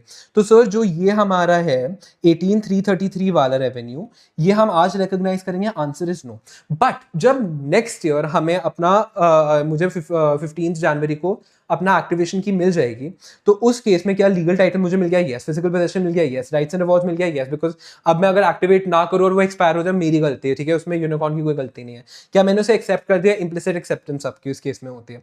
तो सर जो बाकी आपका 18,333 का रेवेन्यू है, ये हम लोग 2026 में रिकॉग्नाइज करेंगे, ठीक है। आ जाओ, अब मैं अगर बात करूं रेवेन्यू रिकॉग्निशन कब होगा? On satisfaction of performance obligation. Generally क्या होता है, गुड्स के केस में आपका पॉइंट इन टाइम होता है। जैसे मैंने मैक को बोला, मैक अभी मिल गया, तो सारा जो मैक का है revenue, full revenue will be recognized today. However suppose मैं एक एग्जांपल आपको देता हूँ, ऑडिट की सर्विसेज, ठीक है। एक कंपनी ने किसी को ऑडिट की सर्विसेज दी है, तो सर वो जो ऑडिट की सर्विसेज है, वो क्या एक पॉइंट पे एक्टिविटीज नहीं हो रही है? नहीं ना सर, एक्टिविटीज है वो over a period of time हो रही है। सपोज ऑडिट का आपका है 1 साल चला ऑडिट का पूरा practice, 6 months of 1 year, 6 months of another year, तो उसका 50% रेवेन्यू फर्स्ट ईयर में रिकॉग्नाइज होगा, 50% अदर ईयर। तो जो सर्विसेज होती है, से फॉर इंस्टेंस अगर आपने कोई भी एप्पल म्यूजिक का सब्सक्रिप्शन लिया 2 साल का, तो सर वो 1 साल में तो 2 साल का रेवेन्यू नहीं रिकॉग्नाइज करोगे ना। वो तो उसका जो आपको बेनिफिट मिल रहा है, आपको अर्न आप उससे कर रहे हो over the period of 2 years, तो हम over a period of time services के केस में अपना रेवेन्यू को रिकॉग्नाइज करते हैं। सो गुड्स के केस में पॉइंट इन टाइम आपका रिकॉग्नाइज होता है, वेरा सर्विसेज के केस में जनरली ओवर अ पीरियड होता है। अब सर पीओ कब सेटिस्फाई होता है? When control is transferred. अब कंट्रोल कब ट्रांसफर होता है? जब all of the conditions are satisfied. क्या सर? देखो, seller has the present right to receive payment, customer has the legal title, customer has physical possession, customer has significant risks and rewards, and customer has accepted the goods. Physical possession का एक आपका इसमें ये होता है, क्या कहते हैं, एक्सेप्शन होता है, which is bill and old transaction. अभी करेंगे, अबाउट 15-20 मिनट बात करेंगे, बट अभी जस्ट रिमेंबर कि ये एक्सेप्शन होता है। ये सर हम ऑलरेडी कर चुके हैं। Revenue is recognize only when there is a high probability that it will not be subsequently reversed. If चलो ये भी कर लेते हैं, if it is likely to be reverse. गलती से हमने रिकॉग्नाइज कर लिया एट अ हाई अमाउंट। ये सर कब भी होता है ना, कि सपोज आपने मास बल्क में कुछ बेचा है और आप एक्सेप्ट करते हो कि उसमें से कुछ फॉल्टी पीसेस होंगे, जिसके रिस्पेक्ट में सेल्स की रिटर्न हो जाएगी, ठीक है, सेल्स रिटर्न हो जाएगी। तो उस केस में हम लोग अपना कैसे रेवेन्यू रिकॉग्निशन करते हैं? Not very important from exam, but I am still telling you, 5 minute लगेंगे, 2 मिनट लगेंगे, इजिली हो जाएगा। हम लोग क्या करेंगे, सपोज मैंने अगर 10 करोड़ का माल बेचा, मुझे पता ही है कि 50 लाख का वापस आएगा मेरे पास, तो सर मैं revenue in the first go ही 9 करोड़ 50 लाख का रिकॉर्ड करूंगा, ठीक है। मैं 10 करोड़ का रिकॉर्ड ही नहीं करूंगा। So we record the minimum revenue that won't be reverse as per this principle. ठीक है। तो हम लोग क्या करेंगे, नेट रेवेन्यू रिकॉग्नाइज करेंगे। क्या इसको क्या बोलते हैं सर, इसको हम बोलते हैं net revenue. Net revenue, gross revenue, that is जो भी आपका ग्रॉस प्रोसीड्स 10 करोड़ आया माइनस जो भी आपके एक्सपेक्टेड रिटर्न्स है 50 लाख के। ठीक है, तो आप सीधा ही 9 करोड़ 50 लाख को रिकॉग्नाइज करोगे। अब सर आपने 9 करोड़ 50 लाख को रिकॉग्नाइज किया कि नहीं किया सर, बट आपको कैश तो 10 करोड़ की मिल गई ना, वो तो फ्यूचर में रिवर्स होगी। कैश क्योंकि आपको 10 करोड़ की मिल गई, सो जो एक्सेस 50 लाख है उस एक्सेस 50 लाख को आपको फ्यूचर में रिफंड करना पड़ेगा।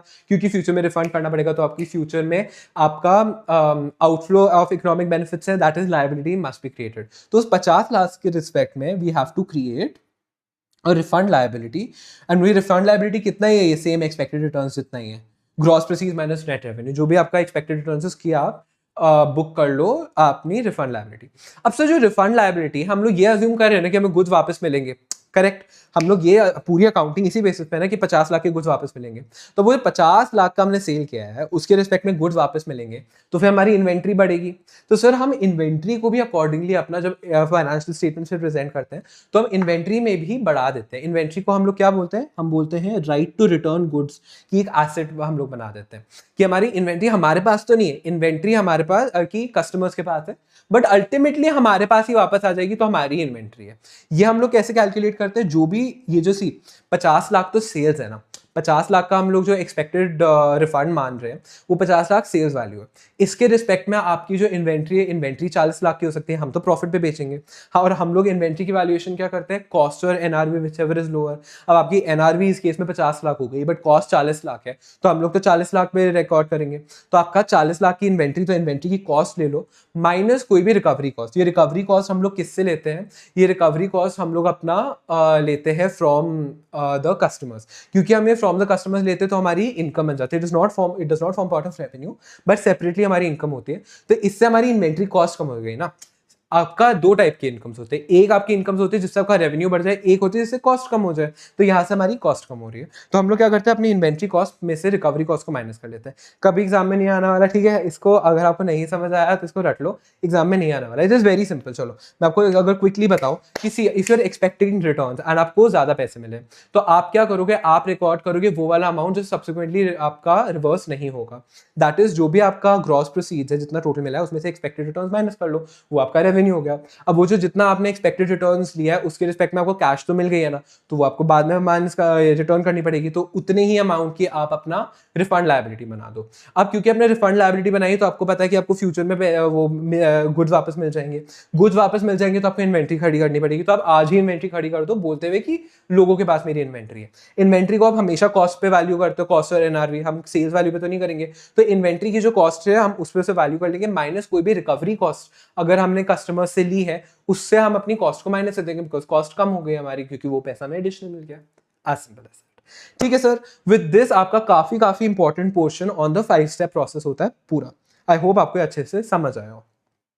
अब सर हम लोग बात करते हैं special cases of revenue recognition. Sir ये भी एग्जाम में बहुत आते हैं, ठीक है, बहुत ज्यादा निहायत ही सिंपल होते हैं। ठीक है, कॉम्प्लेक्स पोर्शन जो हमारा है रेवेन्यू रिकग्निशन को हम क्लोज कर चुके हैं।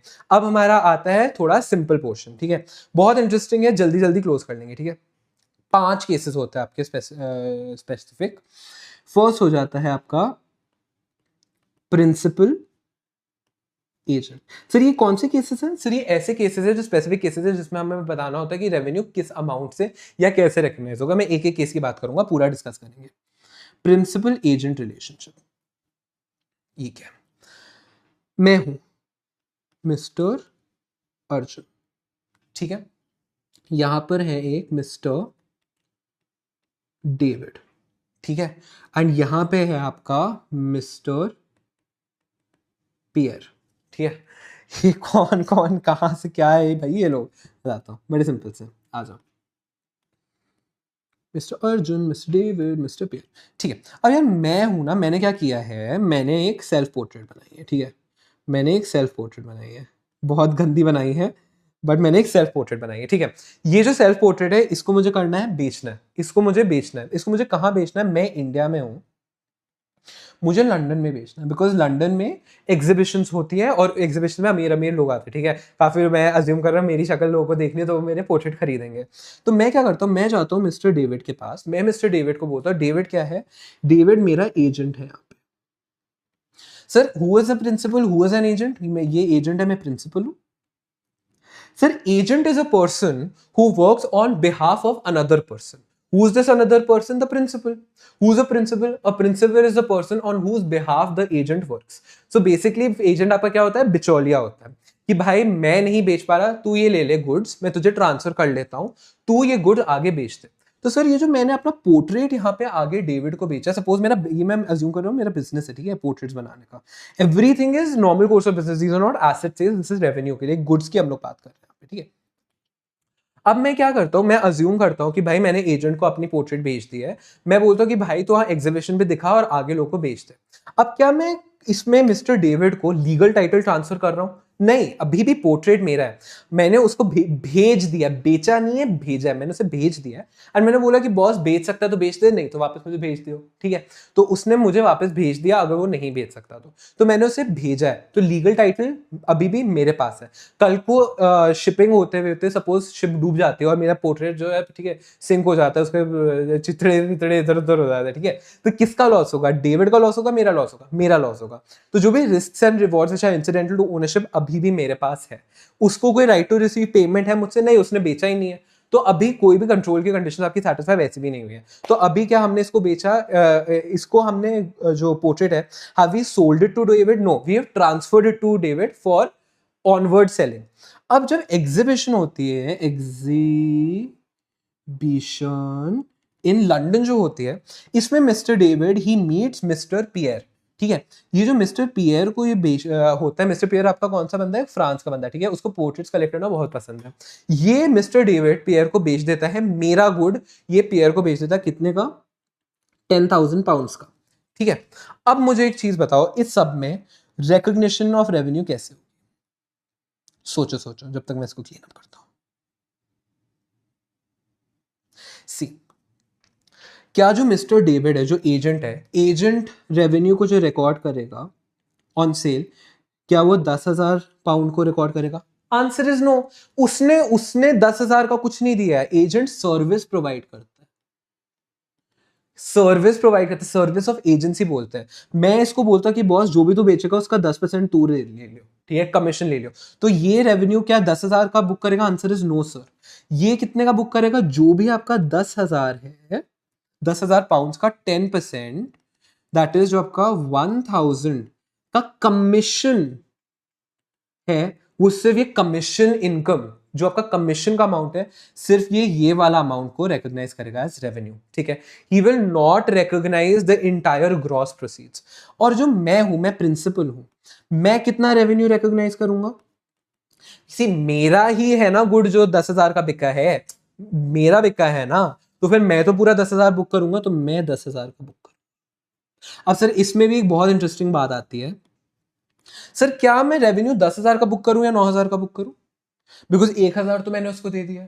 आंसर इज नो सर, हम पूरा 10,000 का बुक करेंगे एंड इसके अगेंस्ट हम एक्सपेंस बुक कर लेंगे एक 1,000 पाउंड्स का एज कमीशन एक्सपेंस, ठीक है। हाउएवर जो हमारा रेवेन्यू, जो हमारा फाइनेंशियल में इनकम स्टेटमेंट में जो हमारा रेवेन्यू जाएगा, वो सर 10,000 ही जाएगा। Be very very careful. आपके यहाँ पे एमसीक्यूज में पता है क्या ऑप्शन देंगे? प्रिंसिपल कौन सा अपना रिकॉग्नाइज करेगा? रुको, आपका ऑप्शन आएगा option A 10,000, option B 1,000, option C 9,000। तो सर आंसर करेक्ट क्या है? ये, this is for principal. And अगर मैं एजेंट की बात करूं, एजेंट में भी सेम आपको बोलेगा कितना? 10,000, बी 1,000, सी 9,000। कौन सा है सर इसमें राइट? आपका 1,000, ठीक है। इसको ही सर हम कंसाइनमेंट भी बोलते हैं। कंसाइनमेंट अरेंजमेंट्स यही होते हैं। इसमें ये जो होता है, प्रिंसिपल को हम कंसाइनर बोलते हैं एंड एजेंट को हम कंसाइनी बोलते हैं, ठीक है सर। आ जाओ, प्रिंसिपल एजेंट रिलेशनशिप्स की अगर मैं बात करूं, जिसको हम प्यार से कंसाइनमेंट सेल्स भी बोलते हैं, तो इसमें जो रेवेन्यू है आपका, प्रिंसिपल या कंसाइनर कितना रिकॉर्ड करेगा? जो भी ग्रॉस सेल प्रोसीड्स है, जो आगे एजेंट ने पूरा बेचा है। प्रिंसिपल या कंसाइनी कितना रिकॉर्ड करेगा? केवल आपका जो कमीशन इनकम ओनली, बस, ठीक है।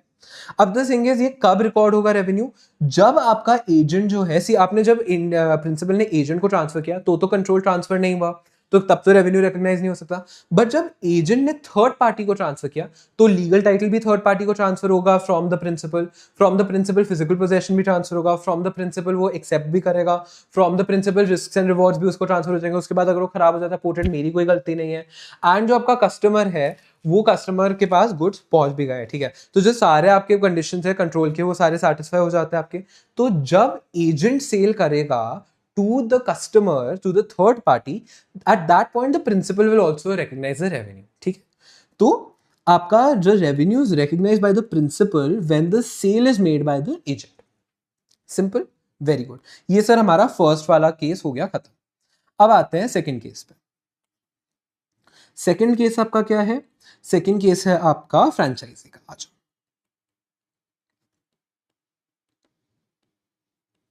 सर ये क्या होता है? चलो मैं बताता हूं। मिस्टर व्यास है एंड यहाँ पे मैकडॉनल्ड्स है, ठीक है। यहाँ पे मैकडॉनल्ड्स है। अब जो मिस्टर व्यास है, मिस्टर व्यास कहाँ पे रहते हैं? मिस्टर व्यास रहते हैं वडोदरा में, ठीक है। मिस्टर व्यास कहाँ पे रहते हैं? वडोदरा में रहते हैं। तो ये व्यक्ति क्या करता है? ये व्यक्ति वडोदरा में अपना मैकडॉनल्ड्स का एक ब्रांच खोलना चाहता है। तो इसके लिए क्या होता है? एक फ्रेंचाइजी एग्रीमेंट होता है। What is a franchise agreement? This is basically आपका right to use brand name, कि बॉस मैं अपना रेस्टोरेंट खोलूंगा, हाउएवर उस पे बड़ा बड़ा बोर्ड मैकडॉनल्ड्स का लिखा होगा, मेन्यू मैकडॉनल्ड्स का होगा, सारे एसओपीज जो है वो मैकडॉनल्ड्स के होंगे, बट मेरी ओनरशिप होगी। तो इसके रिस्पेक्ट में आपका जो है व्यास यहाँ पे मैकडॉनल्ड्स जो है क्या करेगा? मैकडॉनल्ड्स इसको अपना right to use brand name दे देगा। इसके अगेंस्ट व्यास क्या कंसिडरेशन देगा? ये बोलेगा कि बॉस कितने टाइम का फ्रेंचाइजी एग्रीमेंट है? सपोज 10 इयर्स का फ्रेंचाइजी एग्रीमेंट है। तो बोलता है ये लो 10 करोड़, ठीक है, अपफ्रंट प्लस 10% ऑफ सेल्स।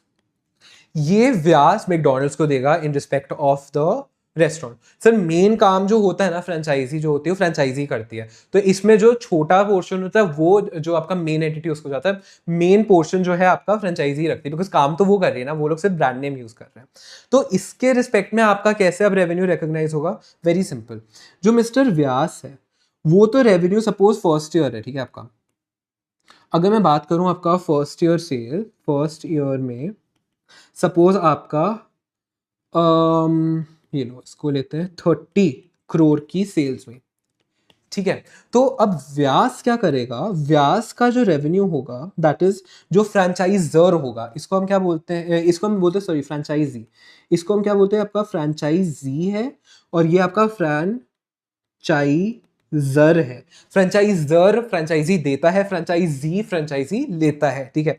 तो अब ये फ्रेंचाइजी आपका कौन सा कितना रेवेन्यू रिकॉर्ड करेगा? जो भी आपका ग्रॉस है, ग्रॉस रेवेन्यू ऑफ 30 करोड़, ठीक है। और जो आपका फ्रेंचाइजर है ये कितना रेवेन्यू रिकॉग्नाइज करेगा? सर ये रिकॉर्ड करेगा अपना, ये जो 10 करोड़ आपको पैसे मिले हैं, 10 करोड़, ये 10 करोड़ आपको 10 इयर्स के लिए मिले हैं। तो आपका तो अभी एक ही साल गया, तो इसको 10 ईयर से डिवाइड कर लो, ठीक है, इनटू 1 ईयर। अभी तक आपका एक ही साल का हुआ है। प्लस ये जो 30 करोड़ पे आपको 10% का रॉयल्टी मिलेगी, इसको हम क्या बोलते हैं? इसको हम रॉयल्टी बोलते हैं, ठीक है।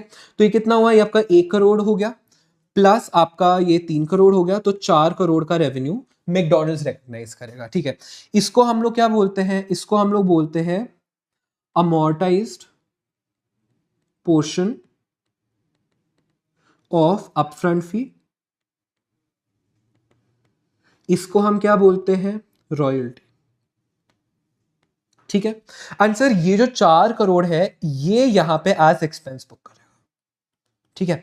अगेन सेम पॉइंट मैं बोल रहा हूं, आप 26 करोड़ यहां पे बुक नहीं करोगे। रेवेन्यू आपका प्रॉपर है, जो भी आपका रॉयल्टी है, जो भी आप रॉयल्टी पे कर रहे हो, अपफ्रंट फी पे कर रहे हो इन रिस्पेक्ट ऑफ फ्रेंचाइजी, वो आपकी एक्सपेंस आप अलग से बुक करोगे, ठीक है।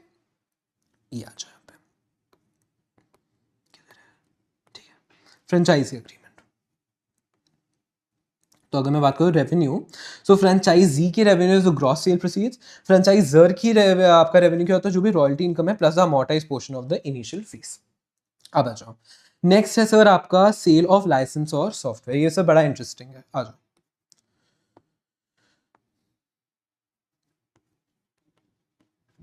Licence slash software. सर ये इसमें हम लोग ना किसकी बात करेंगे, हम सॉफ्टवेयर की बात करेंगे, लाइसेंस की मैं बाद में बात करूंगा। सर अब ये ना ध्यान से सुनो आप, यहाँ पे हमारा क्वेश्चन ये नहीं कि कितना रेवेन्यू रिकॉग्नाइज होगा, यहाँ पे हमारा क्वेश्चन है कि कब रेवेन्यू रिकॉग्नाइज होगा, एट व्हाट पॉइंट, एट या basically when will revenue be recognized. तो सर जब भी कोई सॉफ्टवेयर सेल होती है तो हम उसमें चेक करते हैं क्या 3 कंडीशंस है या नहीं है। अगर वो 3 कंडीशंस है तो फिर हम क्या करते हैं, पीरियड ऑफ टाइम पे अमोर्टाइज कर देते हैं रेवेन्यू को। मैं आपको एग्जांपल देता हूं, से फॉर इंस्टेंस आपका एक एंटीवायरस है, ठीक है, ये मैं बात कर लेता हूँ मैकेफी, ये डिफरेंट है, ठीक है, ये आपका सेम एंटीवायरस नहीं जो हम ऊपर कर रहे थे, हम मैकेफी के एंटीवायरस की बात कर रहे हैं। आपने ये खरीदा, ठीक है, ये क्या है, एक सॉफ्टवेयर है, यस सर। अब इसके रिस्पेक्ट में मैकेफी कैसे रेवेन्यू रिकॉग्नाइज करेगा, हम 3 कंडीशंस चेक करते हैं। क्या मैकेफी इसके रिस्पेक्ट में एक्टिविटीज कर रहा है या नहीं कर रहा है, बताओ कर रहा है या नहीं कर रहा है। सर एक्टिविटीज क्या होती है, अपडेट्स, एनहांसमेंट्स, बग फिक्सेस। तो क्या ये जो आपके डिफरेंट डिफरेंट सॉफ्टवेयर आते हैं, वर्जन 1.1.1, 1.1.2, 1.1.3, बग फिक्सेस हो गए, आपका अपग्रेडेशंस हो गई, क्या ये हो रही है? हाँ, यहाँ पे मैकेफी में जैसे जैसे वो नए नए वायरसेस आइडेंटिफाई करके नए वर्जन रिलीज करता है, आपके पास अपडेट्स आ रही है।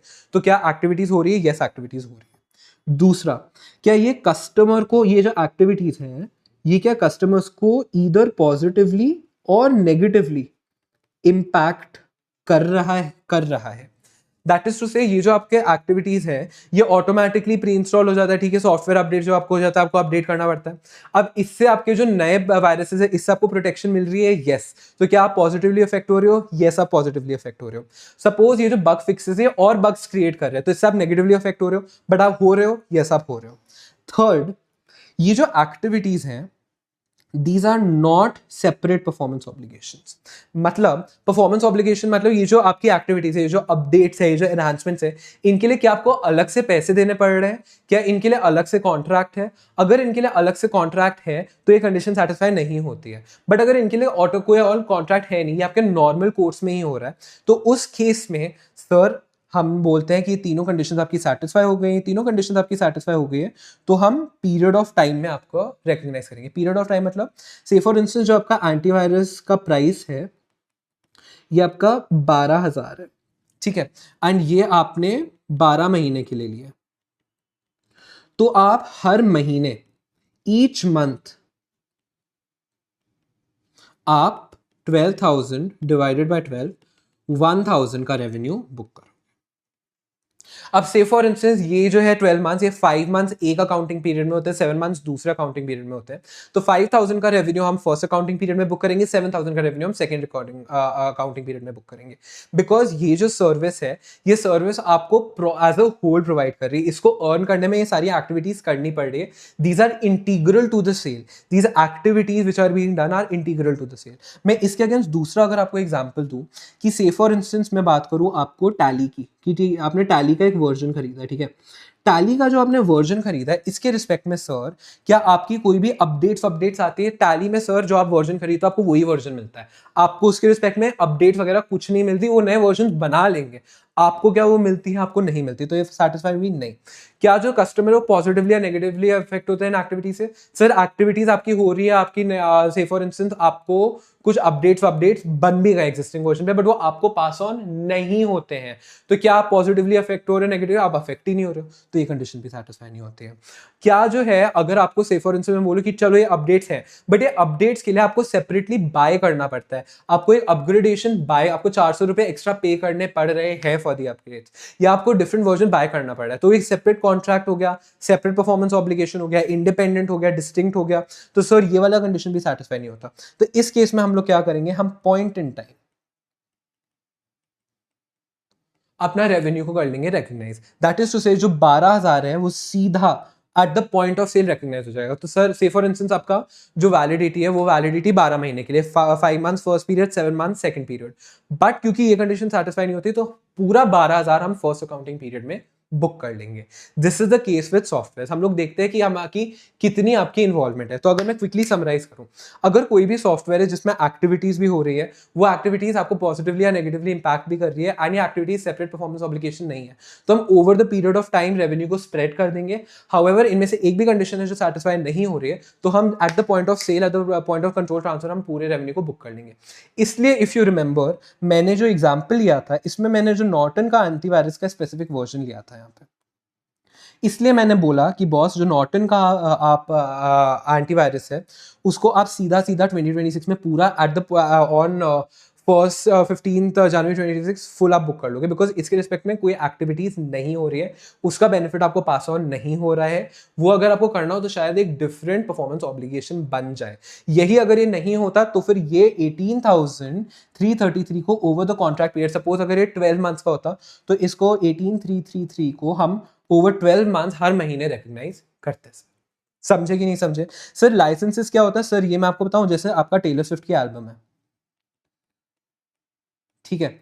तो सर अगर मैं टेलर स्विफ्ट की आपका बात करूँ, आपने एक एल्बम खरीदी है, ठीक है, सपोज आपने लवर की एल्बम खरीदी है, तो वो लवर की album is static album. Static album मतलब लवर के रिस्पेक्ट पे और कोई गाने रिकॉर्ड हो रहे हैं, आंसर है, और कोई गाने नहीं रिकॉर्ड हो रहे हैं। क्या अगर कोई गाने रिकॉर्ड होते हैं तो क्या वो आपकी डिस्क में आ जाते हैं ऑटोमेटिकली? मैं बोल रहा हूँ आपकी डिस्क में नहीं आते, तो ना पॉजिटिवली इंपैक्ट हो रहे हो ना नेगेटिवली इंपैक्ट हो रहे हो। अगर आपको वो डीलक्स वर्जन लेना है तो उसके लिए आपको और टॉपअप पे करना पड़ेगा, सेपरेट परफॉर्मेंस ऑब्लिगेशन है। तो उस केस में जब आपने पूरा लाइसेंस लिया फॉर द कैसेट ली या आपने लवर की एल्बम ली, पूरा रेवेन्यू उस टाइम पे बुक हो जाएगा।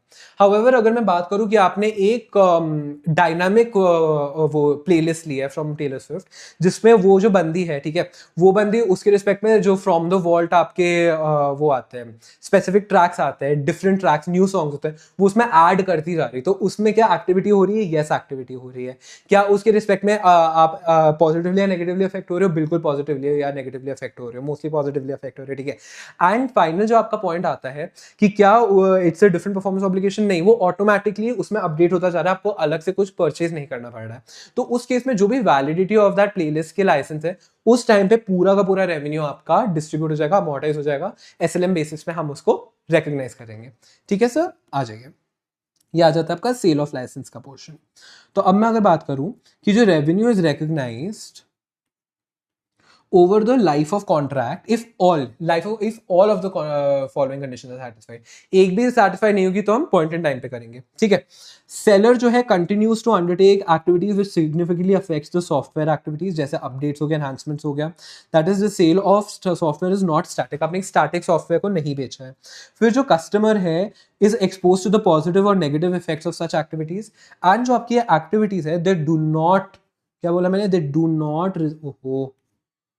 do not result in transfer of other goods and services। इनमें से कोई भी कंडीशन फेल कर जाएगी तो full revenue is recognized at point in time of sale. ठीक है, अब चलो 2 पॉइंट्स छोटे छोटे बाकी हैं, वो करके क्लोज करते हैं। चलो अब आपका आ जाता है फोर्थ आपका क्या है?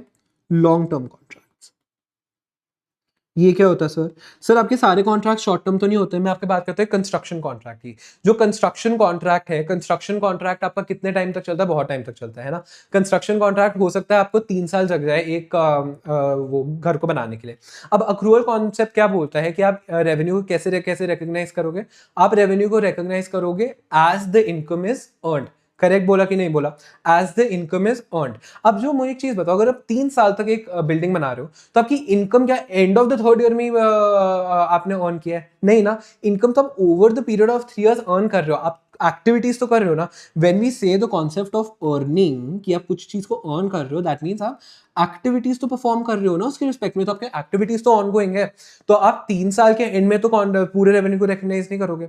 अब बात आती है आप कैसे हर साल रिकॉग्नाइज करोगे। तो सर इसके लिए हम लोग यूज करते हैं concept of POCM, that is percentage of completion method. हम देख लेते हैं कि बॉस जो भी आपका कॉन्ट्रैक्ट है आपने कितना परसेंट कंप्लीट कर लिया है, वो परसेंट ऑफ कॉन्ट्रैक्ट की जो वैल्यू है उसको हम एज रेवेन्यू रिकॉग्नाइज कर लेंगे। मैं आपको एग्जांपल देता हूँ। सपोज एक कंस्ट्रक्शन कॉन्ट्रैक्ट है, कंस्ट्रक्शन कॉन्ट्रैक्ट है, जो कॉन्ट्रैक्ट प्राइस है वो आपका कितना है, वो से फॉर इंस्टेंस आपका 100 करोड़ है। अब अगर मैं इसमें बात करूं कि आपका फर्स्ट ईयर, आपका ईयर 1 2 3 3 साल का कॉन्ट्रैक्ट है, इसमें आपका कॉस्ट इनकर्ड एंड आपका एस्टिमेटेड टू बी इनकर्ड। सो अभी फर्स्ट ईयर एंड है, ठीक है। फर्स्ट ईयर के एंड में आपने कितना किया है, आपने, मैं अगर बोलूं आपने 80 करोड़ का खर्चा कर लिया है, ऐसे फॉर इंस्टेंस आपको अगर मैं बात करूं आपने 40 करोड़ का खर्चा कर लिया फर्स्ट ईयर के एंड में, ठीक है। फर्स्ट ईयर के एंड में आपको ऑल्सो एस्टिमेटेड है कि आप सेकेंड ईयर में एंड थर्ड ईयर में 30 करोड़ एंड 30 करोड़ का और खर्चा करोगे, ठीक है। ये आपके पास शेड्यूल गिवन है। तो आपका टोटल एस्टिमेटेड कॉस्ट कितना हुआ, देखो 40 करोड़ तो आपने ऑलरेडी इनकर कर लिया है, 60 करोड़ आप और आपको लगता है आप इनकर करोगे, तो टोटल आपका एस्टिमेटेड कॉस्ट कितना हो गया, 100 करोड़ हो गया। सपोज कॉन्ट्रैक्ट प्राइस को मैं 300 करोड़ कर लेता हूं, ठीक है। तो अब आप फर्स्ट ईयर पे कितना रेवेन्यू रिकॉग्नाइज करोगे, वेरी सिंपल। आप देख लो कि परसेंटेज ऑफ कंप्लीशन कितना है। तो परसेंटेज ऑफ कंप्लीशन अगर मैं निकाल लूँ, परसेंटेज ऑफ कंप्लीशन क्या होता है, देखो अभी तक आपने कितना कॉस्ट इनकर किया है, आपने अभी तक 40 करोड़ का कॉस्ट इनकर किया है। टोटल एस्टिमेटेड कितना कॉस्ट आपको इनकर करना पड़ेगा, टोटल सर आपको 100 करोड़ का कॉस्ट इनकर करना पड़ेगा, ठीक है। तो इनटू 100 कर लो तो 40% आपका कंप्लीशन हो गया। तो जो भी आपका कॉन्ट्रैक्ट, तो आपको रेवेन्यू टू बी रिकॉग्नाइज कितना है, टू बी रिकॉग्नाइज्ड, जो आपका 300 करोड़ है उसका 40%, दैट इज 120 करोड़। सो 120 करोड़ को हम, इसको हम ईयर 1 में एज रेवेन्यू रिकॉग्नाइज कर लेंगे। This is known as percentage of completion method. Very very simple sir, बहुत सिंपल है। अच्छा, इसमें कई बार आता है कि अगर आपको प्रॉफिट निकालना है, तो फर्स्ट ईयर में, ईयर 1 में आपका प्रॉफिट कितना, वेरी सिंपल, इसमें तो कुछ नहीं है। जो भी आपका रेवेन्यू आपने रिकॉग्नाइज किया है माइनस जो भी आपने कॉस्ट इनकर किए हैं, कॉस्ट इनकर्ड इन ईयर 1, तो दिस इज रेवेन्यू। आपने कितना कमाया, 120 करोड़, कॉस्ट कितना इनकर किया, 40 करोड़, 80 करोड़ का profit first year, very simple.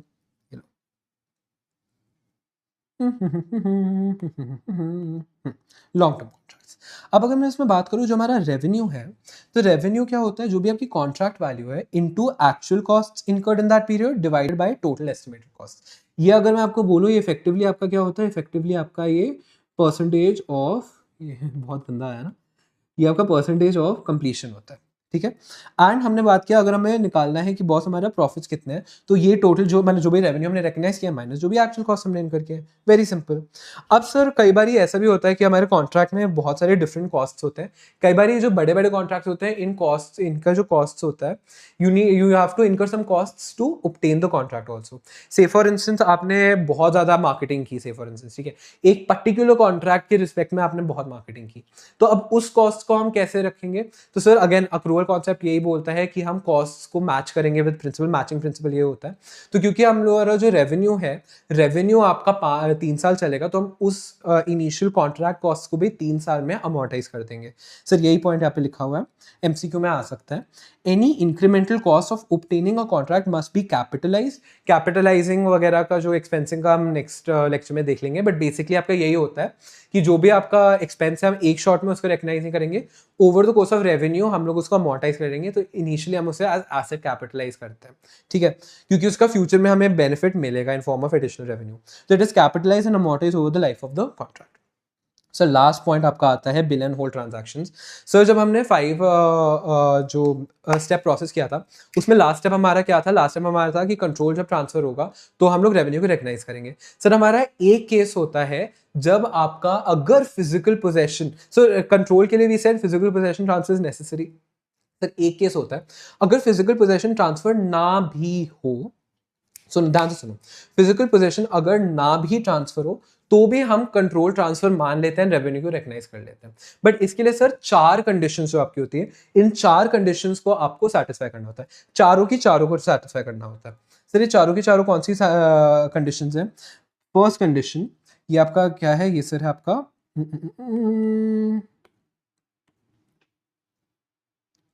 Bill and hold transactions, ठीक है, इनको बोलते हैं बिल एंड होल्ड ट्रांजैक्शन, कि बिलिंग हो गई है बट अभी सेलर ने होल्ड किया हुआ है, सेलर ने होल्ड किया हुआ है इसलिए फिजिकल पोजेशन ट्रांसफर नहीं हुई है। मैं आपको एग्जांपल देता हूँ, मुझे सपोज मर्सिडीज खरीदनी, ठीक है, मैं मर्सिडीज के शोरूम में लिया, मैंने सारा मैंने पेमेंट कर दी, सारे जो कंडीशन है कंडीशन सेटिस्फाई हो जाते हैं, ठीक है। आज मेरे पास लीगल टाइटल, मेरे पास आज लीगल टाइटल आ गया है, ठीक है, जो भी risk and rewards incidental to ownership मेरे पास ही है, तो कल को अगर वो मर्सिडीज डिस्ट्रॉय हो जाती है तो फिर मर्सिडीज का लॉस नहीं होगा, मेरा लॉस होगा, ठीक है। मैंने एक्सेप्ट भी कर दिया कार को एज इज, एंड जो सेलर है दैट इज मर्सिडीज है, उसको राइट टू रिसीव पेमेंट भी मिल गई है, उसको पेमेंट मैंने कर भी दी है। हाउएवर मेरे जो मुझे मर्सिडीज लेनी है, मुझे अपने नए घर में लेके जानी है, वो नया घर में भी स्टिल्ट कंस्ट्रक्ट हो रहा है, वो स्टिल्ट 1 महीने बाद रेडी होगा, तो मैंने मर्सिडीज वालों को रिक्वेस्ट किया ये ना आप प्लीज रख लो अपने पास, 1 महीने बाद मेरे पास रेडी होगी तो मैं ले लूंगा, ठीक है। अगर ये केस है तो आप में फिजिकल पोजेशन अभी भी सेलर के पास है, मेरे पास नहीं है फिजिकल पोजेशन। हाउएवर जो मर्सिडीज है वो अभी भी रेवेन्यू रिकॉग्नाइज कर सकते हैं अगर 4 कंडीशंस आपकी सेटिस्फाई हो जाए। सबसे पहले मैंने बात किया जो रीजन है शुड बी सब्सटैंटिव। सब्सटैंटिव जैसे मैंने पहले बोला, it should make sense in the ordinary course of business, ठीक है, there should be some business objective attach to it. जैसे कोई मतलब कुछ लॉजिकल रीजन होना चाहिए, जैसे यहाँ पे लॉजिकल रीजन है कि बॉस मेरे पास जगह नहीं है, आपकी बायर्स रिक्वेस्ट पे सेलर ने रखा हुआ है, सेलर ने खुद की मर्जी से नहीं रखा हुआ है, ये नहीं कि बायर बोल रहा है कि मुझे गुड्स दो गुड्स दो गुड्स दो, सेलर नहीं मैं नहीं दूंगा मैं नहीं दूंगा, ऐसा नहीं है। अभी बायर ने रिक्वेस्ट किया सेलर को टू कीप द गुड्स, तो उसमें सेलर की कोई गलती नहीं, रीजन इज सब्सटैंटिव। सेकंड जो हमने बात किया वो आपका सेपरेटली आइडेंटिफाइबल, जो आपके गुड्स है वो आपके जो भी स्पेसिफिक गुड्स है वो आपके क्लियरली सेपरेटली आइडेंटिफाइबल होनी चाहिए। जो मैंने मर्सिडीज खरीदी है वो मेरी मर्सिडीज है, ये नहीं कि सेम मॉडल की दूसरी गाड़ी आप मुझे दे दो, या आपके आपके एक ही मॉडल की 2 गाड़ियां हैं तो मैंने ये बुक की तो आप दूसरी वाली मुझे दे रहे हो, नहीं।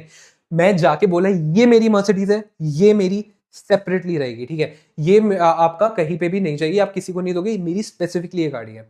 फिर हमारा आ जाता है it should B deliverable in present condition.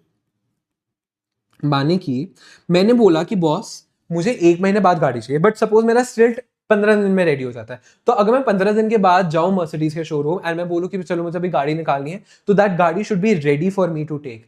ये नहीं कि मर्सिडीज ने गाड़ी रेडी नहीं की, ठीक है, मर्सिडीज ने गाड़ी रेडी नहीं की और मैं 15 दिन में चाहता हूं और वो बोलता है कि नहीं मुझे 15 दिन और लगेंगे, उस केस में सर ये आपका नहीं लगेगा, तब तो आपकी गाड़ी नहीं रेडी हुई ना, तो आपका डेफर्ड इनकम वाला केस हो गया, उस केस में आपका कंट्रोल ट्रांसफर नहीं हुआ है। गाड़ी should be ready and it should be ready to leave the showroom. And फिर फाइनली जो आपका है सेलर जो है वो यूज नहीं करेगा इस एसेट को। ये नहीं कि जो हमारी क्योंकि गाड़ी वहां पे शोरूम में पड़ी हुई है तो जो आपका मर्सिडीज वाले बंदे उसे टेस्ट ड्राइव के लिए यूज कर रहे हैं, ऐसा नहीं हो सकता। वो आपका साथ वो आपका साइड पे पड़ी हुई है, वो मेरी गाड़ी है, गाड़ी मेरी ही है, बस आपने रखी हुई है। सर ये 4 कंडीशन अगर सेटिस्फाई हो जाएंगे तो सर आपका at the point of sale जब भी हमारा कॉन्ट्रैक्ट हो उस टाइम पे आप रेवेन्यू रिकॉग्नाइज कर लो। इसमें से एक भी कंडीशन अगर सेटिस्फाई नहीं हुई, रीजन सब्सटैंटिव से फॉर इंस्टेंस नहीं है, मैंने नहीं बोला बट आप खुद ही नहीं दे रहे हो, क्या आप रेवेन्यू आज रिकॉग्नाइज करोगे? नो। कब रिकॉग्नाइज करोगे? जब फिजिकल पोजेशन ट्रांसफर होगी। क्या सेपरेटली आइडेंटिफाइबल है? नहीं। हमने मॉडल फाइनलाइज कर लिया बट मैंने ये नहीं बोला कि ये पर्टिकुलर गाड़ी मेरी है, उस केस में भी जब फिजिकल पोजेशन मेरे पास आएगा तब रेवेन्यू रिकॉग्नाइज होगा। क्या it is deliverable in present state? नहीं, अभी बन रही है, ठीक है, I might need it later but अभी रेडी भी नहीं है, तो भी जब फिजिकल पोजेशन ट्रांसफर होगा तब मैं रेवेन्यू रिकॉग्नाइज करूंगी। कौन करेगी? मर्सिडीज। एंड सेलर अगर उसे टेस्ट ड्राइव के लिए यूज कर रहा है या उसमें लोग सो रहे, ठीक है, टाइम पास कर रहे हैं, अगर उन्होंने बाहर शो दिखाने के लिए रखा हुआ है, ये सब अगर उन्होंने किया हुआ, सेलर यूज कर रहा है गाड़ी को, तो भी जब फिजिकल पोजेशन ट्रांसफर होगी तब रेवेन्यू रिकॉग्नाइज होगा सर, ठीक है। तो जो सेलर है, सेलर में seller may recognize revenue even if the physical possession has not transferred cup if all of the following conditions are satisfied. Reason must be substantive, that is the seller has kept goods on the buyer's request. जो good है should be separately identifiable as belonging to the buyer, that it is not a generic pool of goods. फिर जो good है should be currently ready for physical transfer to the customer, and जो seller है should not use the goods or does not direct it to another customer. ये नहीं है कि आप किसी और को उसमें दे रहे हो। ये सारे अगर satisfy हो जाएंगे सर तो आप वो बिल एंड होल्ड में आ जाएगा एंड आपकी physical possession even though transfer नहीं हुई है, आप रेवेन्यू को कर सकते हो recognize. If any of the above conditions are not met then आपका जो रेवेन्यू है it will only be recognize on transfer of physical possession. With this sir हमारा पूरा रेवेन्यू रिकग्निशन कंप्लीट होता है। इसके बाहर से सर पॉसिबल ही नहीं है कुछ है, ठीक है, इससे बाहर कहीं भी नहीं आ सकता, ठीक है, इतना ज्यादा मैंने डिटेल में कोई टॉपिक अभी तक नहीं समझाया है। इसके बाहर से कुछ नहीं आएगा। आप मस्त जितने क्वेश्चंस ढूंढ सकते हो सीएफए के उतने कर लो, मैं लिख के दे सकता हूँ, आप सारे के सारे सॉल्व कर लोगे, ठीक है sir. Okay, I will not keep this video longer than it already is. If you found this video to be useful, please share with your friends, please like this video and subscribe to the channel, ठीक है। I will keep posting more and more videos. If you want me to stay sort of be updated with all of this, तो please अपने post notifications को on कर दीजिएगा। Link to all my socials are in the description. My Telegram channel where I send all the links. जो भी freebies वगैरह होंगे सब मैं वहाँ पे बोलूँगा, तो please subscribe to my Telegram channel as well. मेरा Insta, मेरा LinkedIn, all of that is there. And yeah, hope you like this video. Do comment your thoughts on this video and whatever topic you want me to cover next. ठीक है? Okay, guys, thank you so much. I hope you had fun listening to all of this. ठीक है, I know it was a little long video but very important. ठीक है, इसको ध्यान से देखना एंड इसके बाद ये नोट्स को भी आराम से आप लोग वीडियो पॉज करके नोट डाउन कर देना सर, ठीक है। Thank you so much, have a great day, goodbye, all the like, bye, thank you so much.